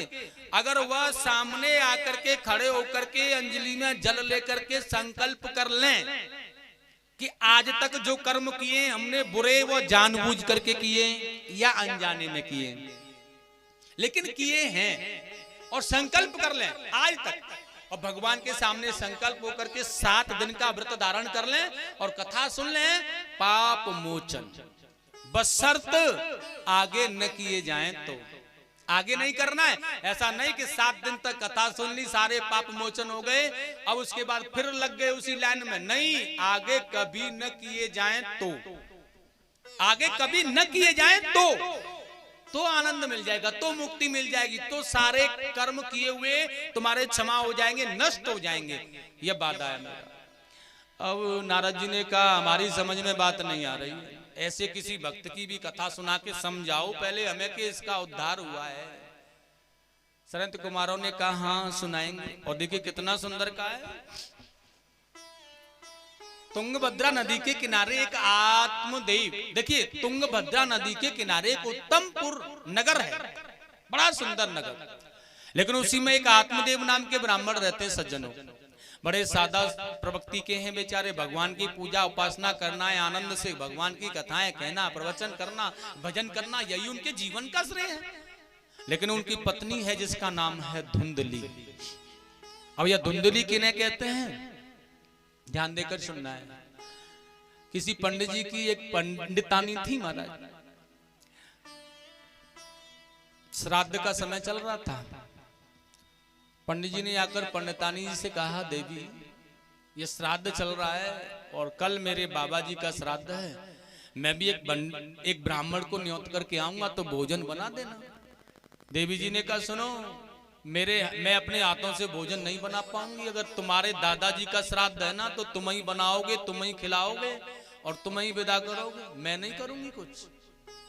पंडित जी बड़े परेशान हैं, अब श्राद्ध भी नहीं होता, गंगा स्नान भी नहीं होता, बड़ी परेशानी, जीवन में बहुत दुखी। और किसी समझदार व्यक्ति से मिल गए, पूरे घर का हाल बताया कि जीवन में मेरे में ऐसे ऐसे चल रहा है। वह समझदार व्यक्ति समझ गया कि तुम्हारी जो देवी है ना, तुम्हारी जो पत्नी है ना, वो प्रधानता, अपने आप की प्रधानता दिखाना चाहती है केवल, और कुछ नहीं है। उसने बता दिया, ऐसा करना, मैं जो उपाय बता रहा हूं ना वही करो महाराज और तुम्हें सफलता मिलेगी। उसने कहा ठीक है। अब तो उनकी बात सुनकर के ये घर पर आए, लेकिन एकदम से पत्नी से कहने लगे, देवी जी कल मेरे पिताजी का श्राद्ध है, लेकिन तुम सही कहती हो, मैं करूंगा नहीं, क्योंकि मरने की बात करने से क्या फायदा, जीवित भोजन नहीं खिलाया, मैं नहीं करूंगा, बेकार है यह श्राद्ध व्राद्ध करना। लेकिन तूने मेरी पंडितानी ने कहा, सुनो श्राद्ध मेरे हमारे पिताजी माने मेरे ससुर जी का है, तुम करो या ना करो, मैं जरूर करूंगी, मैं करूंगी। पंडित जी ने कहा तो ठीक है कर लेना, लेकिन एक ब्राह्मण से ज्यादा नहीं नौतूंगा। देवी जी ने कहा पागल हो गए, एक ब्राह्मण से क्या होता है, कम से कम 5 नौत करके आना, और तुम्हें क्या बनाऊंगी तो मैं। पंडित जी बड़े प्रसन्न, कहा तो एक ब्राह्मण को भोजन नहीं करा रही थी, आज 5 ब्राह्मणों की बात कर रही है। उसने कहा सुनो दक्षिणा में मैं 11 रुपए से ज्यादा नहीं दूंगा, फिर 5 ब्राह्मणों को नौत रही हो तो। देवी जी ने कहा दिमाग खराब है तुम्हारा, 11 रुपए से क्या हो सकता है, अरे कम से कम 151 रुपए रखना तैयार हो, तुम नहीं दोगे तो मैं दूंगी फिर। पंडित जी बड़े प्रसन्न हुए, ये तो सस्ते में ही काम चल रहा है, अपने आप ही कर रही है भैया। अब पंडित जी ने श्राद्ध किया, ब्राह्मण भोजन कराए, दक्षिणा दी, वस्त्र दिए, विदा कर दिया, बड़ा आनंद आया जीवन में। अब गंगा स्नान करने जा रहे थे गांव वाले, तो देवी जी से आकर कहा सुनो ये गांव वाले हैं ना पागल हो गए, क्यों, अरे गंगा स्नान करने के लिए जा रहे हैं, मन चंगा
बोली वृंदावन बिहारी लाल की।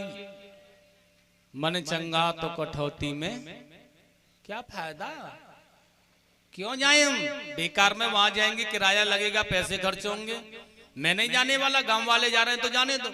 देवी जी कहने लगे क्यों जी जाओगे क्यों नहीं, अरे जाओ, वहां गंगा स्नान करना जरूरी होता है, श्राद्ध किया है तुमने, ठीक है चला जाऊंगा। देवी जी ने परोसा बना दिया और स्वयं भी चलने लगी, तुम नहीं मैं भी चलूंगी साथ में।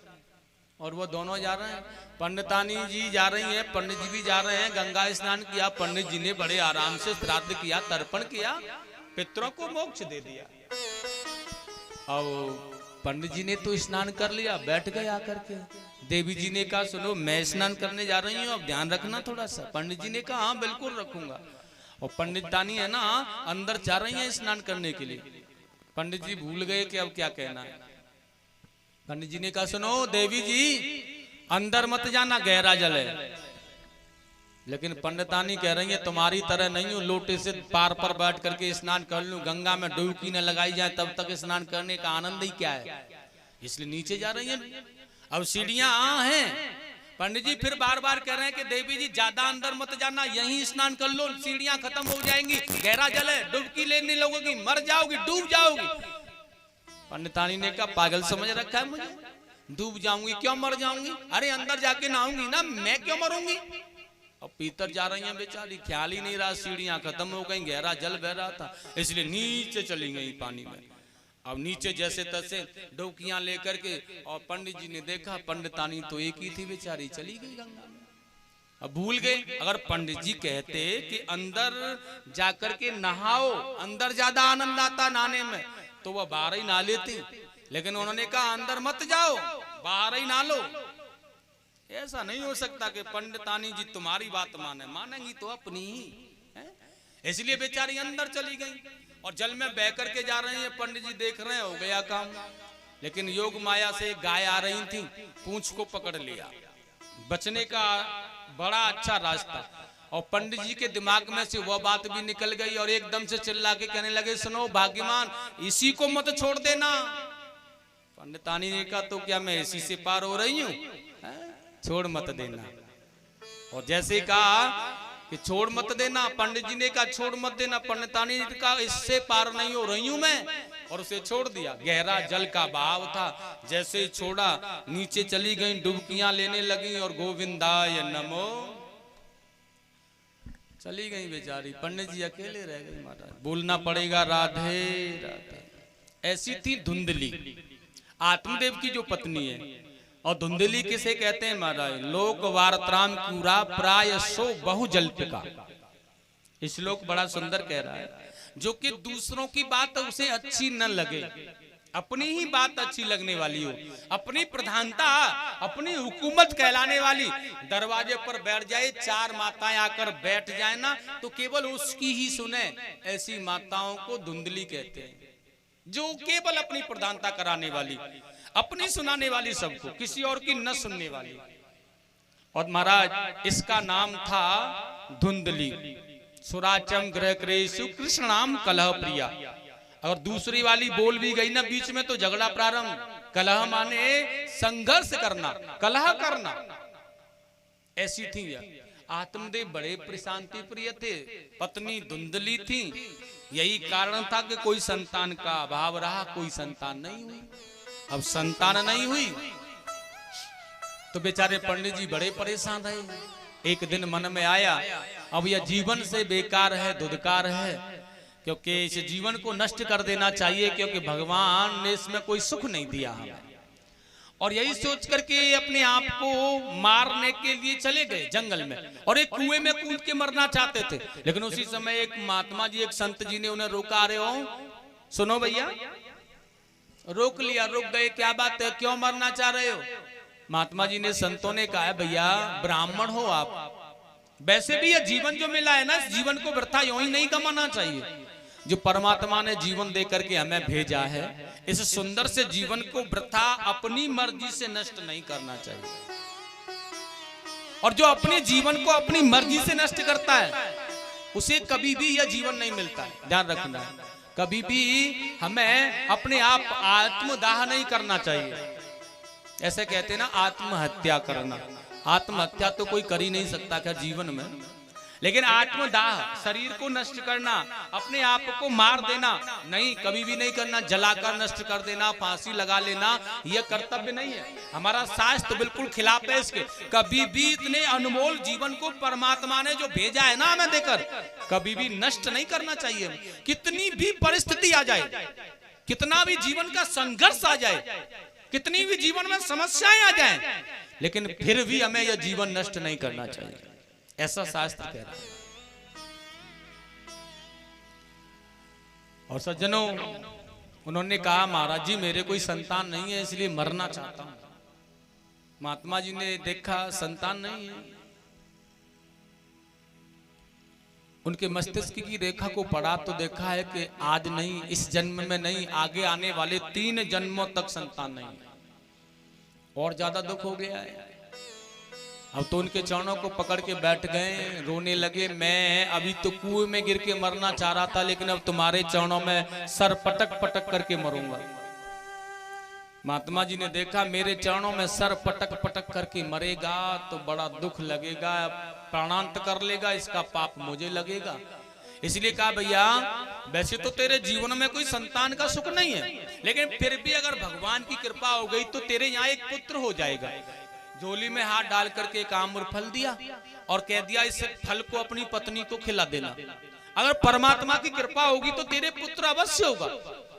जैसे किसी लोभी को थोड़ा धन मिल जाता है ना, बड़ा प्रसन्न होता है, वैसे ही भाग करके जा रहे हैं उस आम्र फल को लेकर के और जाकर के पत्नी को दे दिया, देवी यह फल खाना है तुम्हें, बस बड़े अच्छे मन से भगवान के सामने खड़े होकर के स्वच्छ होकर के यह फल ग्रहण कर लो। और सुनो, यह फल अगर खाओगी ना तो हमारे यहाँ संतान होगी, पुत्र होगा। पतिदेव तो चले गए इतना कह करके, लेकिन पत्नी है ना वो धुंधली, फल को घुमा घुमा के देख रही है। फलों से संतान होती है भला, किसी ने पागल बना दिया, फल लेकर के आ गए, फलों से संतान होती हैं, बता दो इन्हें। और बैठी बैठी विचार कर रही है, लेकिन उसकी पड़ोसिन थी, अविद्या नाम था, बहन लगती थी रिश्ते में। उसने कहा रही हो क्या बात है, क्या परेशानी है, तू क्यों परेशान है? तभी उसने सारा हाल बता दिया, ये फल मेरे पति लेकर आए हैं, मुझे डर लग रहा है इस फल को खाने में। वैसे तो फलों से संतान नहीं होती है, लेकिन अगर मैंने यह फल खा लिया तो ऐसा न हो कि कहीं मैं गर्भवती हो जाऊं और पुत्र रत्न की प्राप्ति कराने में समक्ष हूं, क्योंकि मैं नहीं करना चाहती ऐसा। क्योंकि मैंने देखा जब माताएं गर्भ धारण करती हैं ना तो बहुत कष्ट पड़ता है। सबसे पहले तो जीवन का ना जो जिव्या का स्वादिष्ट है ना, जिव्या का रसास्वादन बिगड़ जाता है, भोजन अच्छा नहीं लगता, अपच होती है, उल्टियां होती है, परेशानियां होती हैं, अच्छा कुछ खा नहीं सकते, अच्छा कुछ पी नहीं सकते, बहुत ज्यादा गर्म नहीं खाया जा सकता, बहुत ज्यादा ठंडा नहीं खाया जा सकता, अपने मन का कोई भी शौक नहीं हो सकता है। इसलिए जिव्या का रसास्वादन बेकार। धीरे धीरे समय बढ़ता है, स्वास्थ्य खराब होने लगता है, परेशानियां, चलो कोई बात नहीं, इनको झेलूंगी भी मैं, कष्ट भी भोगूंगी। लेकिन मैंने सुना है कि किसी को बुलाना भी पड़ता है, अकेला नहीं रहा जाता। और मैं अगर अपनी नंदों को बुला लूंगी ना तो मेरी नंद तो ऐसी है कि पीछे से सारा सामान ही भर के ले जाएंगे।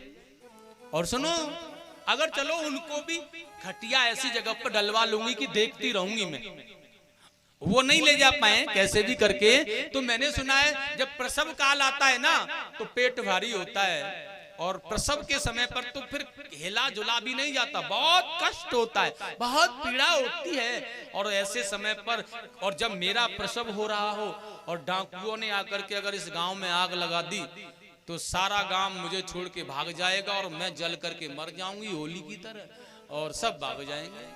इसलिए मैं उस पुत्र को जन्म नहीं देना चाहता। यह केवल सोच है ना धुंधली की हो सकती है और किसी और की नहीं।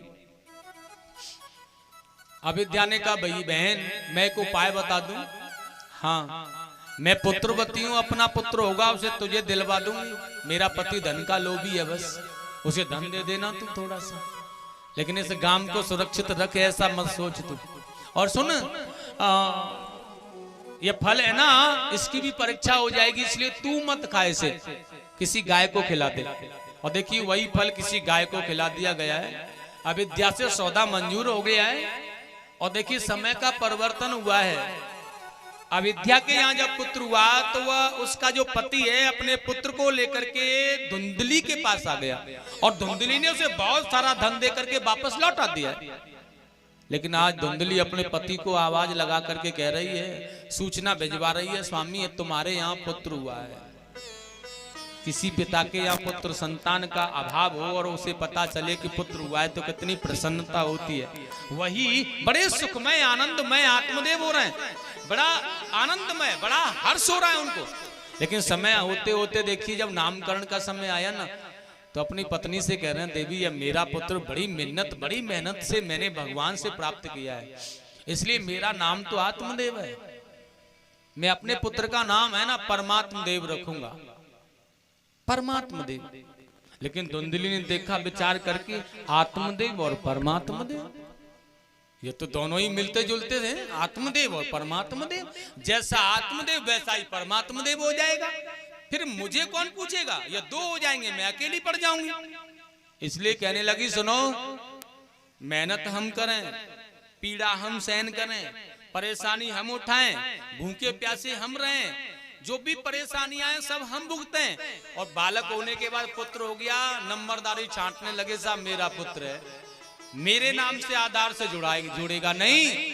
धुंधली ने कहा यह मेरा पुत्र है, तुम्हारा नहीं, इसलिए मैं अपने नाम से जोड़ूंगी इसका नाम, इसलिए मेरा नाम धुंधली है, मेरे पुत्र का नाम धुंधकारी होगा।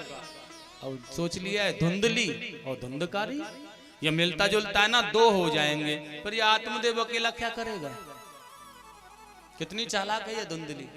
अब आत्मदेव सुदेव बेचारे कहने लगे, ठीक है जैसा तुम चाहो वैसा, तुम्हारा पुत्र धुंधकारी।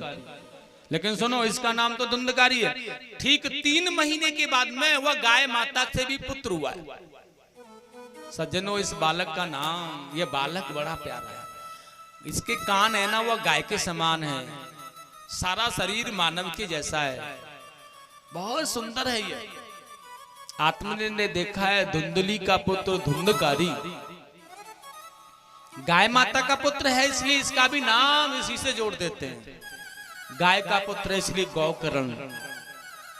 देखिए गौकर्ण किसे कहते हैं सज्जनों, मैं आपको बता देना चाहूंगा। गौकर्ण कहते हैं, गौ माने वाणी और कर्ण माने कान, मतलब कानों के द्वारा भगवान की कथा सुनने वाला और वाणी के द्वारा भगवान की कथा कहने वाला भी गौकर्ण होता है। और दूसरी बात, गौ माने गाय और कर्ण माने कान, जिसके कान गाय के समान हो और वह गाय का पुत्र हो, उसे गौकर्ण कहा जा सकता है। ये दोनों ही गौकर्ण हैं और ये दोनों ही लक्षण गौकर्ण के अंदर हैं।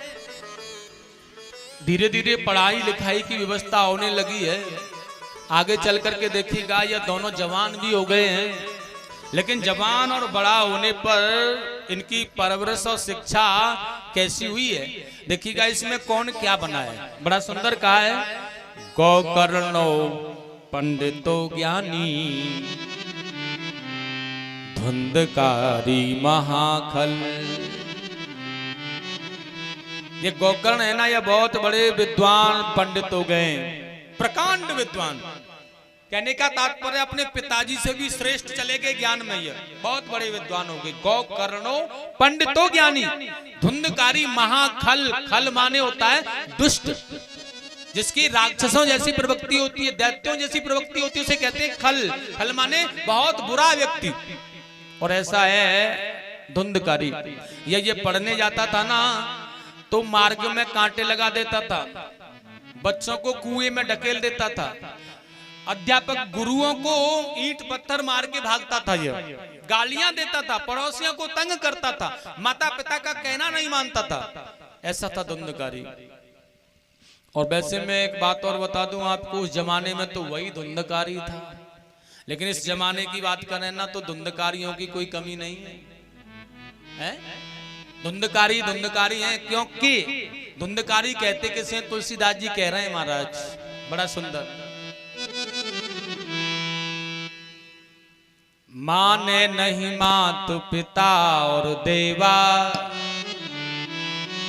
साधुन संग करवा वह सेवा।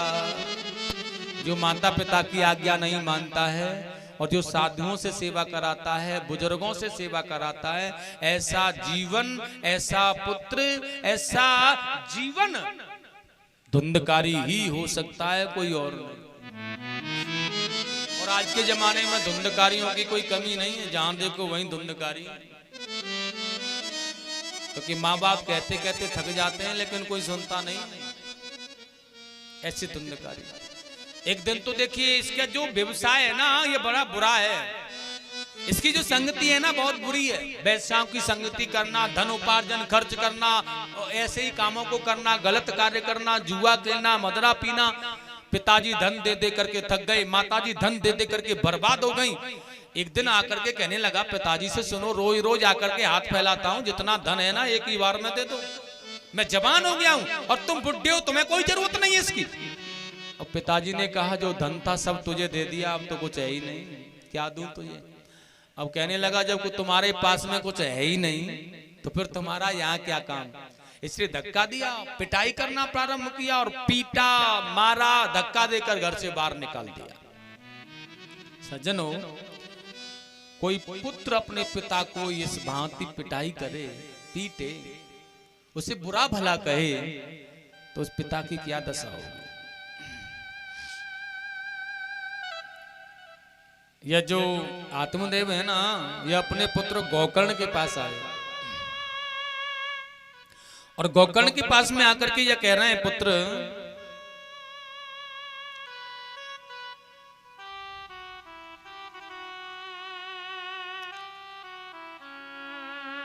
मेरे जीवन में बड़ा दुख है, मैं क्या करूं, मुझे मार्गदर्शन करो मेरा।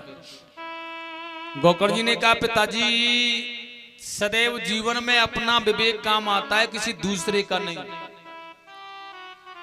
किसी दूसरे के विवेक के द्वारा तुम कार्य करोगे तो सफलता नहीं मिलेगी, अपना विवेक इस्तेमाल करोगे तो सफलता मिलेगी। इसलिए कहना है अपना विवेक कार्य आता है। लेकिन इसलिए भगवत कृपा श्रेष्ठ है। जीवन में कुछ भी करना है केवल भगवत कृपा प्राप्त करो, सारे दुखों का निवारण करने वाली है। लेकिन आत्मदेव कह रहे हैं मुझे बहुत बड़ा दुख हुआ है, मेरे पुत्र ने पीटा है मुझे, यह बहुत बड़ा घाव है। और एक दृष्टांत के माध्यम से समझाया है। पुत्र गोकर्ण, एक बाजार था, उस बाजार में दो दुकानें थी, एक सुनहार माने सोना बेचने वाला और एक लोहार माने लोहा बेचने वाला। एक दिन सोने से लोहे ने कहा भैया मेरी पिटाई होती है और तेरी पिटाई होती है। स्वर्ण कह रहा है लोहे से, जब तेरी पिटाई होती है तो तू मुझे परेशान करता है, मेरी पिटाई होती है तो मैं किसी को परेशान नहीं करता। इसलिए यह राज क्या है तू मुझे बता दे। लोहा कहने लगा यह राज की बात है, रहने दे। स्वर्ण ने कहा, सोने ने कहा बताना पड़ेगा क्या बात है। लोहा कहने लगा भैया तेरी जो पिटाई होती है ना, स्वर्ण से कह रहा है लोहा, तेरी जो पिटाई होती है ना, जो तेरा मालिक तेरी पिटाई करता है, जिस छड़ी से तुझे पीटता है वह छड़ी सोने की नहीं होती है, लोहे की होती है। मतलब तेरे द्वारा बनाई नहीं है। लोहे की छड़ी से स्वर्ण को पीटा जाता है। और जब तू सुकोमल बनता है, आनंदमय बनता है, दूसरे के द्वारा पिटाई होने पर तो तुझे ज्ञान होता है, अद्भुत ज्ञान कि मुझे क्या करना चाहिए जीवन में, कैसा आनंदमय जीवन करना चाहिए। लेकिन मैं इसलिए रोता हूं कि जिस हथौड़े को मैंने पैदा किया मेरे अंदर बना और वही मेरे ऊपर पड़ता है ना, तो मुझे ख्याल आता है फिर अगर मैं इसे पैदा नहीं करता तो आज यह मुझे नहीं पीट रहा होता। और जब मुझे दुख होता है कि मैंने ही पैदा किया, मुझसे ही बना और मुझी को पीट रहा है, इसलिए मैं चीत्कार करता हूं, रोता हूं मैं और मुझे दुख होता है। सज्जनों, आत्मदेव कह रहे हैं मेरे पुत्र ने पीटा है मुझे, दुख हो रहा है मुझे पुत्र। गोकर्ण जी ने केवल एक ही बात को कहा है, पिताजी कस्य माता पिता कस्य भार्या सहादरा अर्थ कालेन संबंध का कस्य परिवेदन। इसलिए बड़ा सुंदर कहा है, किसके लिए बोध करना है, किसके लिए क्या करना है। दुनिया में कोई अपना नहीं है। इसलिए परमात्मा की शरणागति प्राप्त करो, भगवत कृपा प्राप्त करो, सारे दुखों को निकालने वाले वही हैं। इसलिए चले जाओ आप यहां से, सब कुछ छोड़ दो, मोह को निकाल दो, ममता को निकाल दो। गोकर्ण जी के दिए उपदेश का पालन करते हुए आत्मदेव वन में जाकर के तपस्या करने लगे और तपस्या करते करते भगवत कृपा प्राप्त की, अपने आप को परमात्मामय कर दिया और भगवान के धाम चले गए। सज्जनों, ये धुंधकारी ने एक दिन अपनी माता के बालों को पकड़ के घर से बाहर निकाल दिया कि तेरा भी यहाँ कोई काम नहीं, तू बुढ़ी हो गई है, तू कुछ धन देती नहीं, तेरे पास कुछ है नहीं, और बाहर निकाल के फेंक दिया दरवाजे से। और वही माँ किसी के पास में मुंह दिखाने के लायक नहीं रही कि जिस माँ ने बड़े चुपके चुपके से धन देकर इसे पाला बड़ा किया, उसी को बाहर निकाल के फेंक दिया तो यह कुएं में कूद करके मर जाती है। इसलिए अब बेचारी क्योंकि लज्जावान थी, किसी को मुंह दिखाने लायक नहीं थी, मर गई बेचारी। आत्मदेव चले गए, माता मर गई, गोकर्ण तीर्थ यात्रा के लिए चले गए, अकेला धुंधकारी घर में रह गया। इसलिए 5 वेश्याओं को घर के अंदर ले आया और देखिए रोज चोरी करता है, डाका डालता है, उन्हें खिलाता है, पिलाता है, बड़ा आनंदमय जीवन है उसका, बहुत मजे में रहता है। लेकिन एक दिन उन वेश्याओं ने देखा यह धुंधकारी हमारे लिए चोरी करता है। किसी दिन यह पकड़ा गया तो वह पकड़ने वाले जो लोग हैं ना, ऐसे पूछेंगे कि किसके लिए चोरी करता है, और यह बता देगा कि मैं जो चोरी करता हूं ना वह उन वेश्याओं के लिए करता हूं। तो वह हमारे पास आ जाएंगे और एक दिन हम भी पकड़े जाएंगे और हमें भी कारागृह में डाल दिया जाएगा। इसलिए हमारे लिए धुंधकारियों की तो कमी नहीं है ना, फिर इसके साथ में क्यों रहें, इसलिए आज इसे मार देती हैं। और देखिए जैसे धुंधकारी आया, उसे खटिया पर डाल दिया, गला घोट करके उसे मारने का प्रयास किया, लेकिन यह मरने में नहीं आया ना, तो जलता हुआ अंगारा इसके मुख में दे दे करके इसकी गोविंदाय नमो नमः मार दिया इसे, और इसी के घर में गड्ढा खोद करके इसे गाड़ दिया। अकाल मृत्यु मरने के कारण यह बहुत बड़ा प्रेत योनि में चला गया, पिशाच बन गया, भूत बन गया। वेश्याएं फरार होकर चली गई। एक बात और मैं बता दूं आपको, यह धुंधकारी कोई और भी नहीं है संसार में। यह जो जीव है ना, यह धुंधकारी है, संसार में भेजा हुआ प्रत्येक जीव धुंधकारी है। और सुनो, यह वेश्याएं कौन है? यह वेश्याएं हैं हमारी इंद्रियां। 5 कर्म इंद्रियां होती हैं, 5 ज्ञानेंद्रियां होती हैं, एक मन होता है।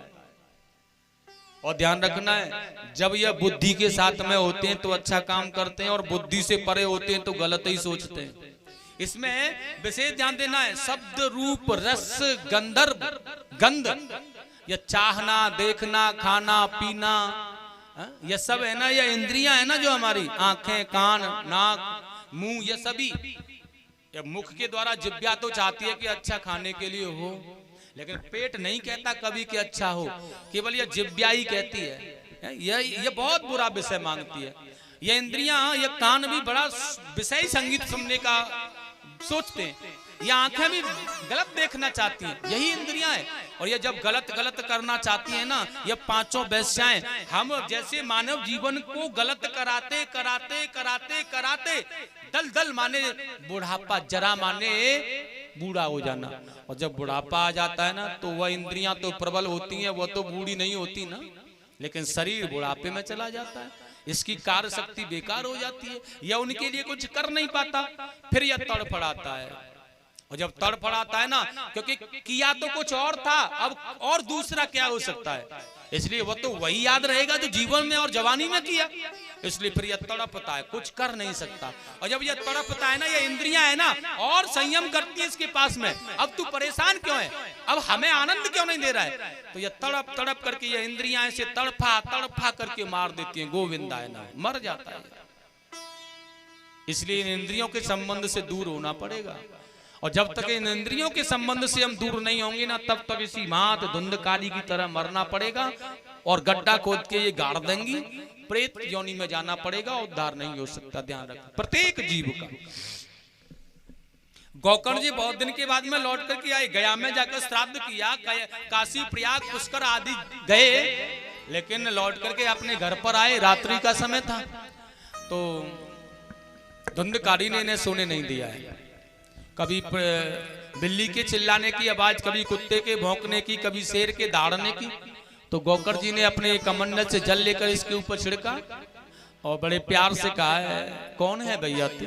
तो ये बड़ा सुंदर कह रहा है, जब वाणी ये बोलना चाहता था ना, मंत्र उच्चारण के द्वारा वाणी स्फुरित हो गई, तो ये बोल रहा है, बड़ा प्यारा शब्द कह रहा है। और देखिए क्या कह रहा है भैया,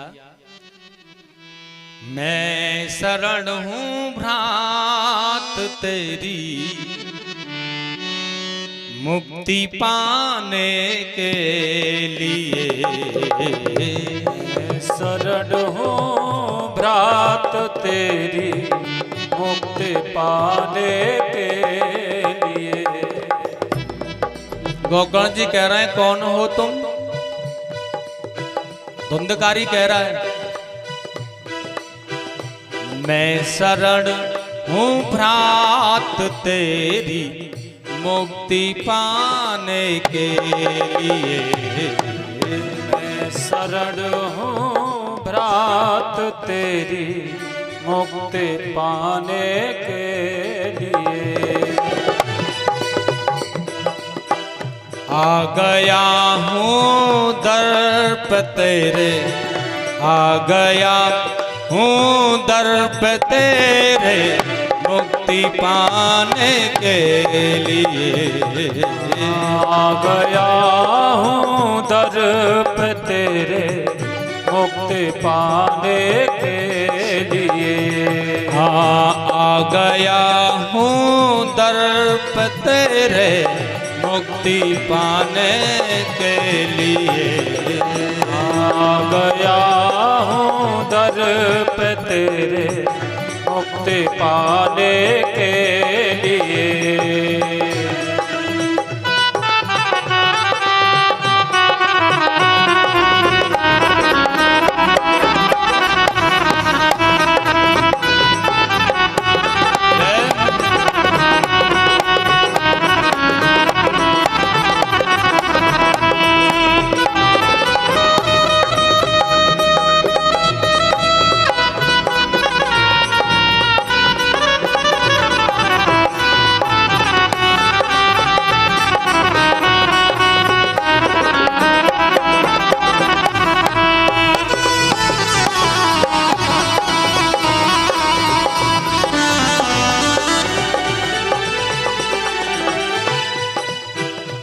सुंदर कह रहा है ये धुंधकारी गोकर्ण से भैया, अहम भ्राता तयोम अस्मि, मैं तुम्हारा भाई हूं। अहम भ्राता तयोम अस्मि, अहम भ्राता तयोम अस्मि, धुंधकारीत नाम त, मेरा नाम क्या है? धुंधकारी। मैं तुम्हारा भाई हूं। लेकिन गोकर्ण ने कहा, जब तू मेरा भाई धुंधकारी है तो मैंने तेरे लिए गया में श्राद्ध किया, तेरी मुक्ति नहीं हुई, तू फिर भी यहीं पड़ा हुआ है। लेकिन कहने ये धुंधकारी, स्वई कहने बुदोषेण, स्वयं माने मेरे अपने दोषों ने, अपने कुकर्मों ने, अपने पापों ने।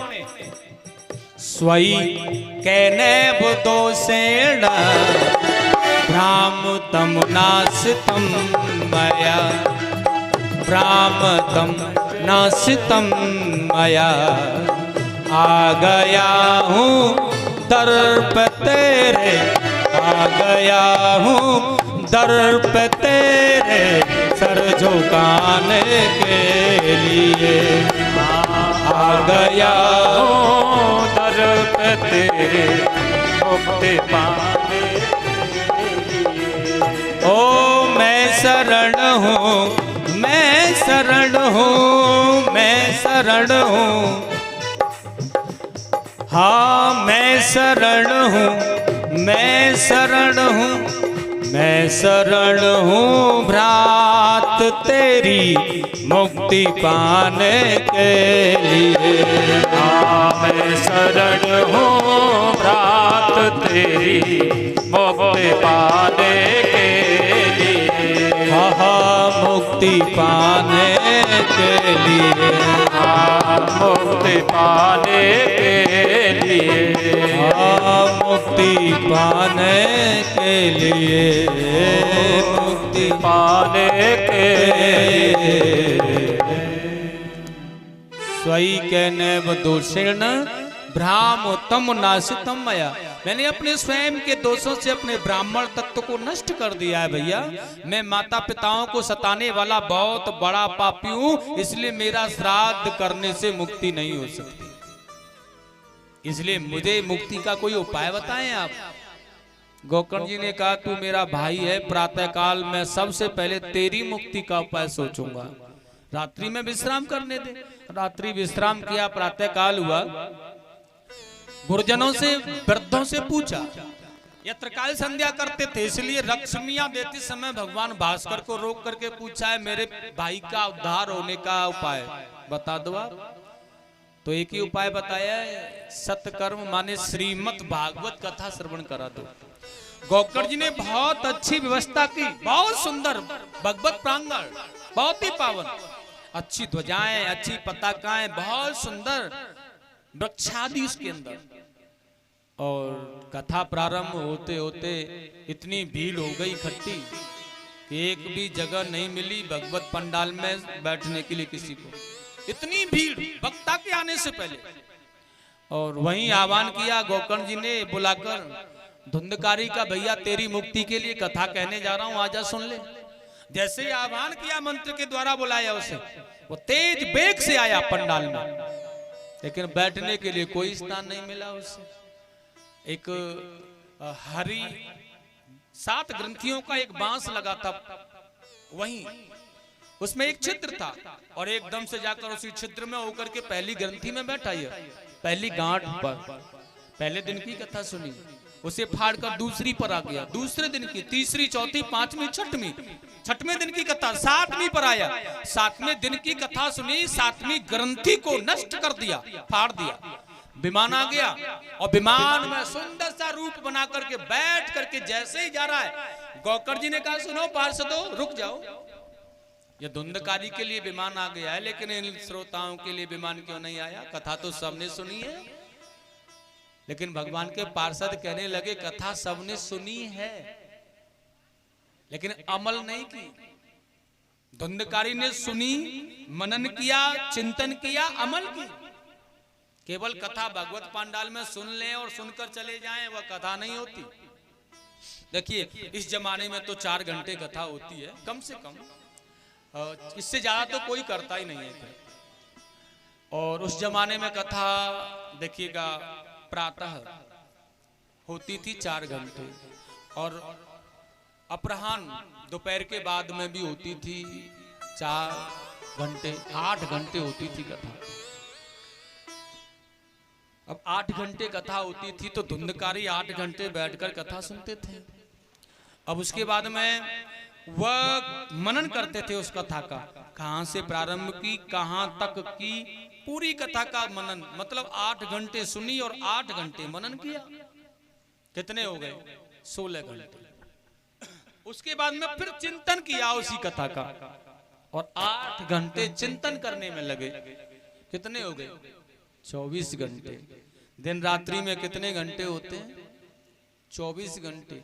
उस जमाने की बात नहीं, अगर 7 दिन 24 घंटे पर पूर्णता से हरि चर्चा में आज भी लगा दे तो विमान यहीं आ जाएगा, पक्का 100% गारंटी है। इसलिए अब कथा सुनी उसने तो 8 घंटे श्रवण करना, 8 घंटे मनन करना, 8 घंटे चिंतन करना, मतलब जीवन के सांसारिक विषयों में उसका एक भी पल, एक भी सेकंड, एक भी मिनट नहीं गया साहब, कथा में ही, हरि स्मरण में ही रहा। इसलिए 7 ही दिन में मुक्ति को पाकर विमान में बैठ करके चला गया। पहली बात तो ये। अब दूसरी बात ये आती है कि उस जमाने में विमान आ गया, आजकल क्यों नहीं आते हैं? ध्यान रखना है, उस जमाने में विमान आ गया तो बैठने वाला भी तैयार था। अगर आज के जमाने में विमान आ जाए तो कोई जाने के लिए तैयार होगा? कोई कहेगा महाराज जी अभी तो मुझे बेटे की शादी करनी है, कहीं से जुगाड़बाजी करके। कोई कहेगा कि एक नाती होने वाला है, उसे देख चले क्या कैसे। कोई कहेगा कुछ कर्जा हो गया है, शादी की थी पुत्री की, उसे निकाल दें। कोई कुछ ऐसी कामनाओं में फंसा है जीव की वह जाने की तो सोच ही नहीं रहा है, परमात्मा को तो याद ही नहीं कर रहा, जाने का तो मन ही नहीं है। कांटी पर भी अगर रख जाए और कैसे भी प्राण आ जाए लौट करके ना, तो फिर भी उठ करके कहेगा वह अधूरा काम रह गया, पहले उसे कर लूं। फिर भी यह नहीं आएगा मन में कि थोड़ा भजन कर लूं बैठ करके यहीं। अगर थोड़ी देर के लिए भी प्राण लौट करके आए तो भजन नहीं करेगा, काम ही करेगा। इतना व्यस्त जीवन है संसार में, इतना व्यस्त कि उसके लिए, भगवान के लिए उसके पास समय नहीं है, ठाकुर जी के लिए समय नहीं है। अपने कर्मों में, अपनी वासनाओं में अपना इतना लुप्त हो रहा है जीव संसार का। विमान कैसे आए? और फिर दूसरी बात और है, तीसरी बात, विमान कहते किसे हैं? जो आए। पता है विमान क्या होता है? विमान कहते हैं विगता मानह विमानः। विमान में कौन बैठा हुआ है? जिसने अपने मान को, अपमान को, अहंकार को, अभिमान को मार दिया, वह विमान में बैठा है, उसके लिए विमान है। यह कब आएगा विमान? कथा श्रवण करोगे। कब तक कथा श्रवण करोगे? सदा सेव्या श्रीमद् भागवती कथा। कब तक श्रवण करें महाराज? कब आएगा? आज श्रवण करो नहीं आया, कल करो नहीं आया, परसों करो नहीं आया, इस वर्ष करो नहीं आया, अगली वर्ष करो, जीवन पर्यंत आलयमः। मर के न चले जाओ तब तक सुनते रहो, और फिर आ जाओ तो फिर सुनो। जब तक अंदर के अभिमान, मान, विमान, क्रोध, अहंकार न निकल जाए तब तक कथा सुनते रहो, विमान आ जाए। सदा सेव्या श्रीमद् भागवती कथा।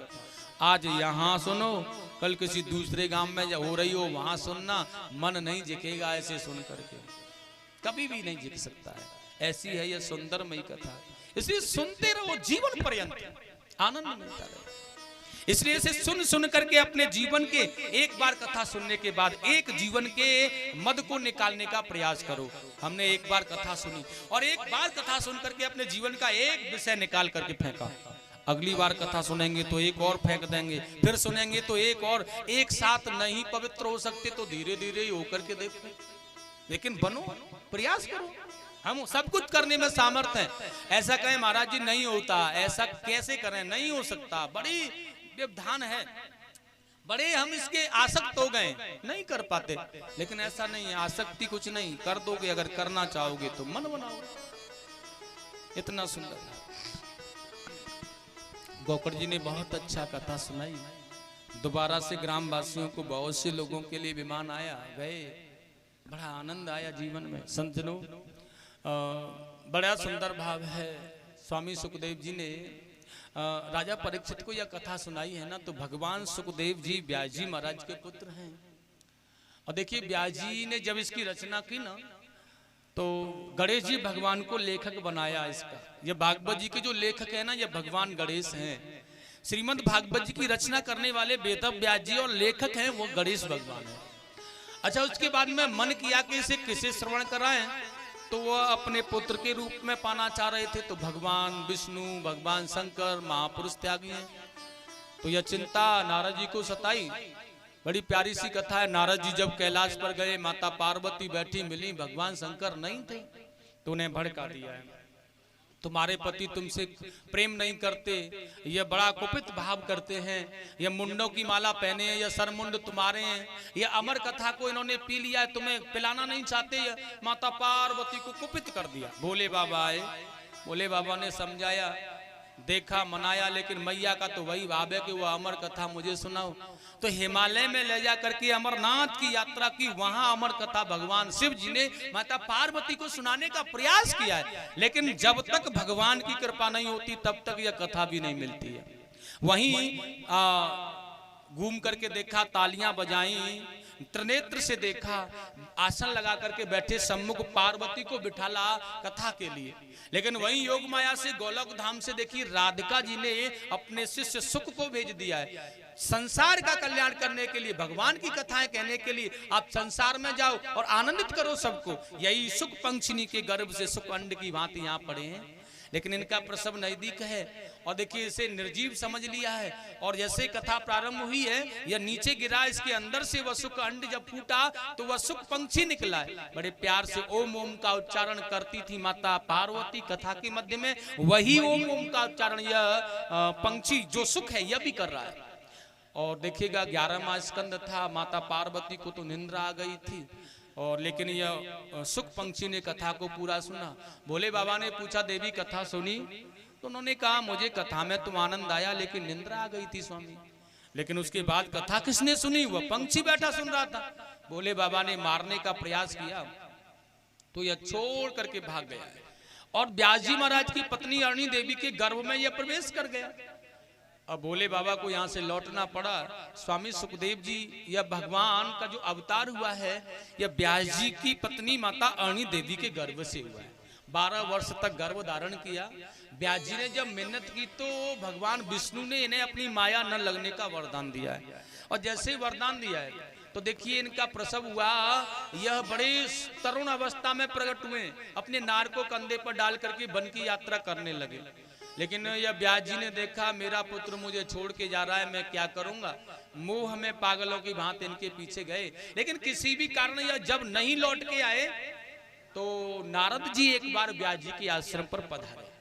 तो नारद जी ने बड़ा सुंदर कहा है, अपने पुत्र को वापस लौटाने का एक ही मंत्र है, श्रीमद् भागवत मंत्र, और वही अपने शिष्यों के द्वारा व्यास जी ने सुखदेव जी को सुनवाया। तो सुखदेव जी लौट करके आए वहां आश्रम पर अपने पिताजी के पास, और देखिए श्रीमद् भागवत ज्ञान देने के लिए व्यास जी ने इन्हें 4 अंगुल की कौपीन धारण कराई और श्रीमद् भागवत दिव्य ज्ञान प्रदान किया।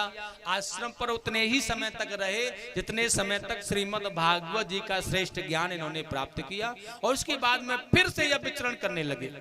और यही श्रीमद् भागवत तत्व ज्ञान को प्राप्त करने के बाद श्री स्वामी सुखदेव जी ने 7वें दिवस 7 दिनों में राजा परीक्षित का उद्धार किया, बड़े आनंद के साथ। यह बड़ी पावन कथा है महाराज। नारद जी ने व्यास जी को इसके विषय में बड़ा अनुभव कराया है। यह हरि भजन, हरि कथा, हरि चर्चा, इसमें बड़ा आनंद है। उन्होंने पूर्व जन्म का वृतांत सुनाया। जब वह दासी के पुत्र थे तो गुरुदेव के झूठे भोजन को, संतों के झूठे भोजन को करते करते उनकी आत्मा तृप्त हो गई, भजन में मन लगा। और देखिए जब गुरुजी छोड़ के चतुर्थ मास के बाद में गए तो उनकी जब माँ मर गई तो वह भी उसी ओर गए जिधर गुरुजी गए थे, और अंत में वह भजन करते करते करते करते दैहिक लीला को समाप्त किया। तो नारद जी बता रहे हैं कि मैं स्वयं ब्रह्मा जी का पुत्र बनकर के भजन के प्रताप से ही आया। भजन के प्रताप में बड़ी ताकत है, संतों की कृपा बड़ी ताकतमय है, इसलिए संत कृपा, भजन कृपा ये आवश्यक है जीवन में। और जब तक यह जीवन में नहीं हो तो बेकार है। जल जइयो ऐसो जीवन राम बिना, राम बिना भगवान बिना। जो जीवन भगवान के काम नहीं है, जिस जीवन में भगवान का कोई स्मरण नहीं हुआ हो प्यारे, वो जीवन बेकार है। जिसने कथा न सुनी हो, घर में बैठा रहे, वो कैसा जीवन है। गांव में कथा चल रही हो, भगवत कृपा प्राप्त हो, और वह बैठा बैठा पत्ते मार रहा है, खेल रहा है, शराब पी रहा है, ऐसा जीवन तो बेकार है। क्या फायदा ऐसे जीवन से। इसी सर्वस्व आनंदमय। स्वामी सुखदेव या सूत जी महाराज से सौनकादिक ऋषियों ने प्रश्न किया है। ये सुखदेव जी ने राजा परीक्षित को कथा सुनाई, ऐसा क्या अपराध उनके जीवन में बन गया था जो कि उन्हें यह मर्मज्ञ ज्ञान को जानने की जिज्ञासा प्रकट हुई। बड़ा सुंदर। और देखिएगा श्रीमद् भागवत का यह महात्मा पूरा हुआ है। बड़ा सुंदर मंगलाचरण किया है व्यास जी ने यहाँ।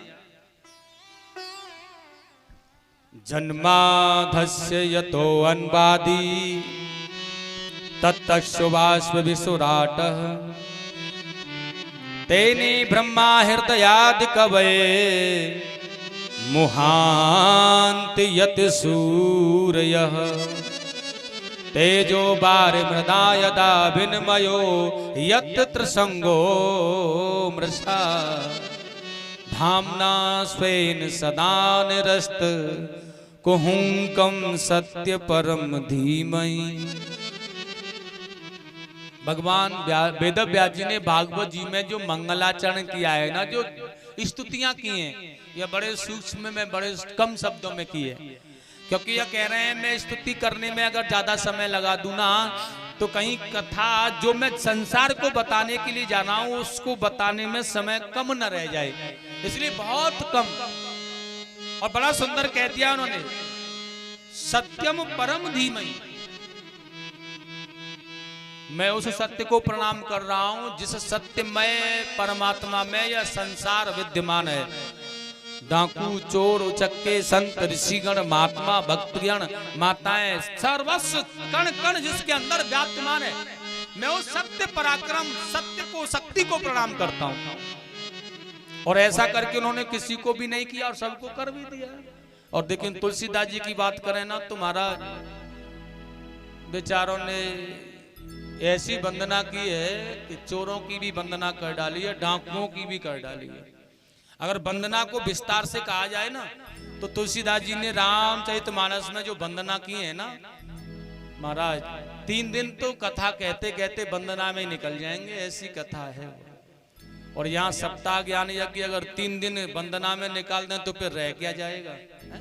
इसलिए सत्यम परम धीमहि, जिस सत्य के अंदर सर्वस्व कण कण विद्यमान है, मैं ऐसे महापुरुष परमात्मा को कोटि कोटि निवेदन करता हूँ, वंदन करता हूँ कि वह आनंद में मेरा प्रणाम, मेरी वंदना, मेरा मंगलाचरण स्वीकार करे।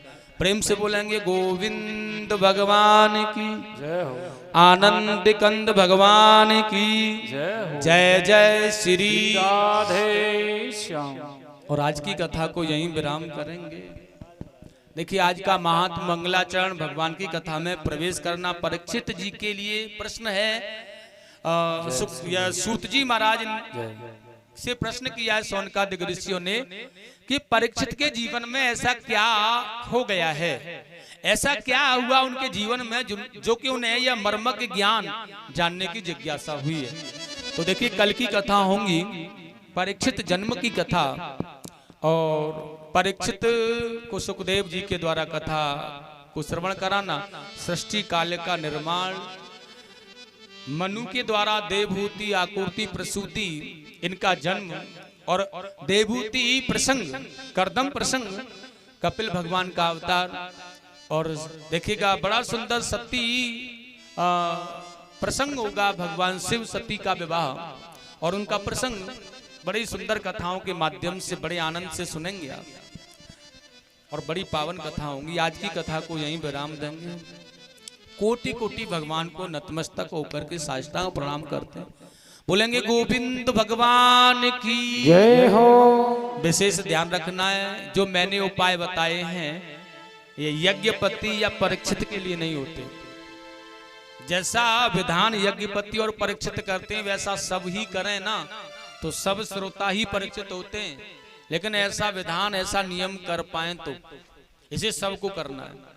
कथा सबको श्रवण करनी है, एक आसन से करनी है, जैसा मैंने बताया वैसा करनी है।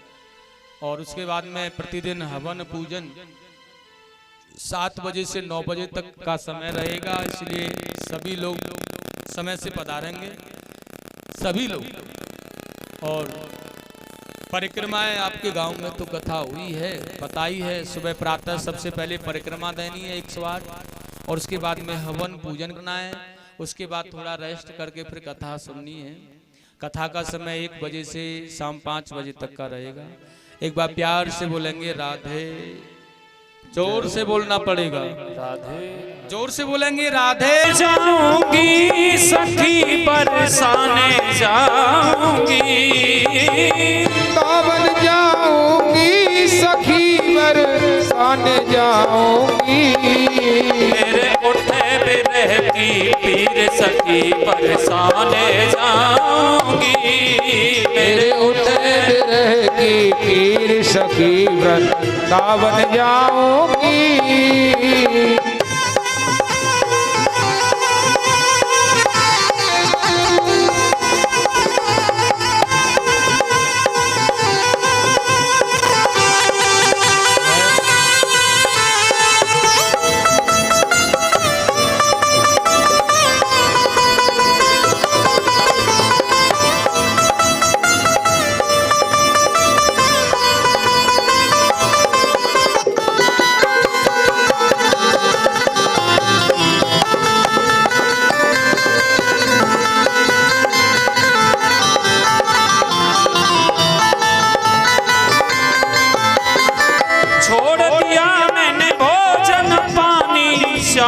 याद में छोड़ दिया मैंने भोजन श्याम की याद में।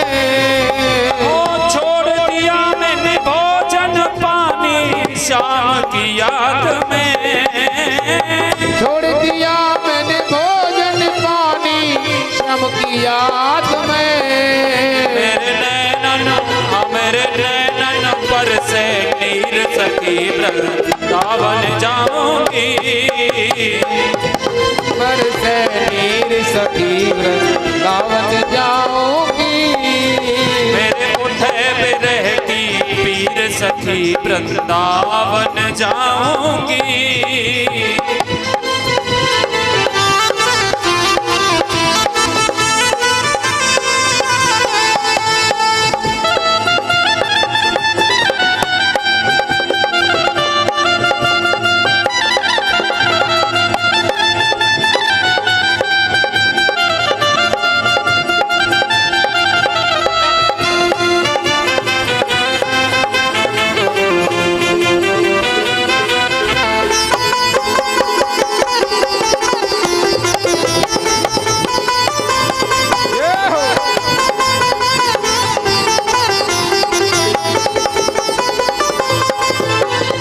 श्याम सलोनी सूरत की दीवानी हो गई।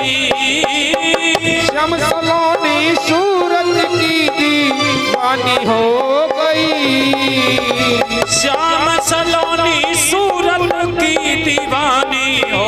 गई हो। श्याम सलोनी सूरत की दीवानी हो गई। तोहे कैसे दिखाऊं दिल चीर सखी वृंदावन जाऊंगी। तोहे कैसे दिखाऊं दिल चीर सखी वृंदावन जाऊंगी। वृंदावन जाऊंगी सखी वृंदावन जाऊंगी। वृंदावन जाऊंगी सखी वृंदावन जाऊंगी। मेरे उठे बिरह की पीर सखी वृंदावन जाऊंगी। मेरे उठे बिरह की पीर सखी वृंदावन जाऊंगी। मेरे उठे बिरह की पीर सखी वृंदावन जाऊंगी। मेरे उठे बिरह की पीर सखी वृंदावन जाऊंगी। मेरे उठे बिरह की पीर सखी वृंदावन जाऊंगी। मेरे उठे बिरह की पीर सखी वृंदावन जाऊंगी।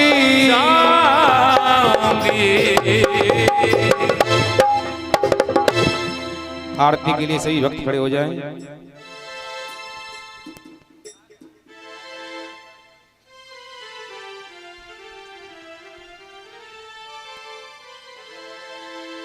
बोले वृंदावन बिहारी लाल की जय।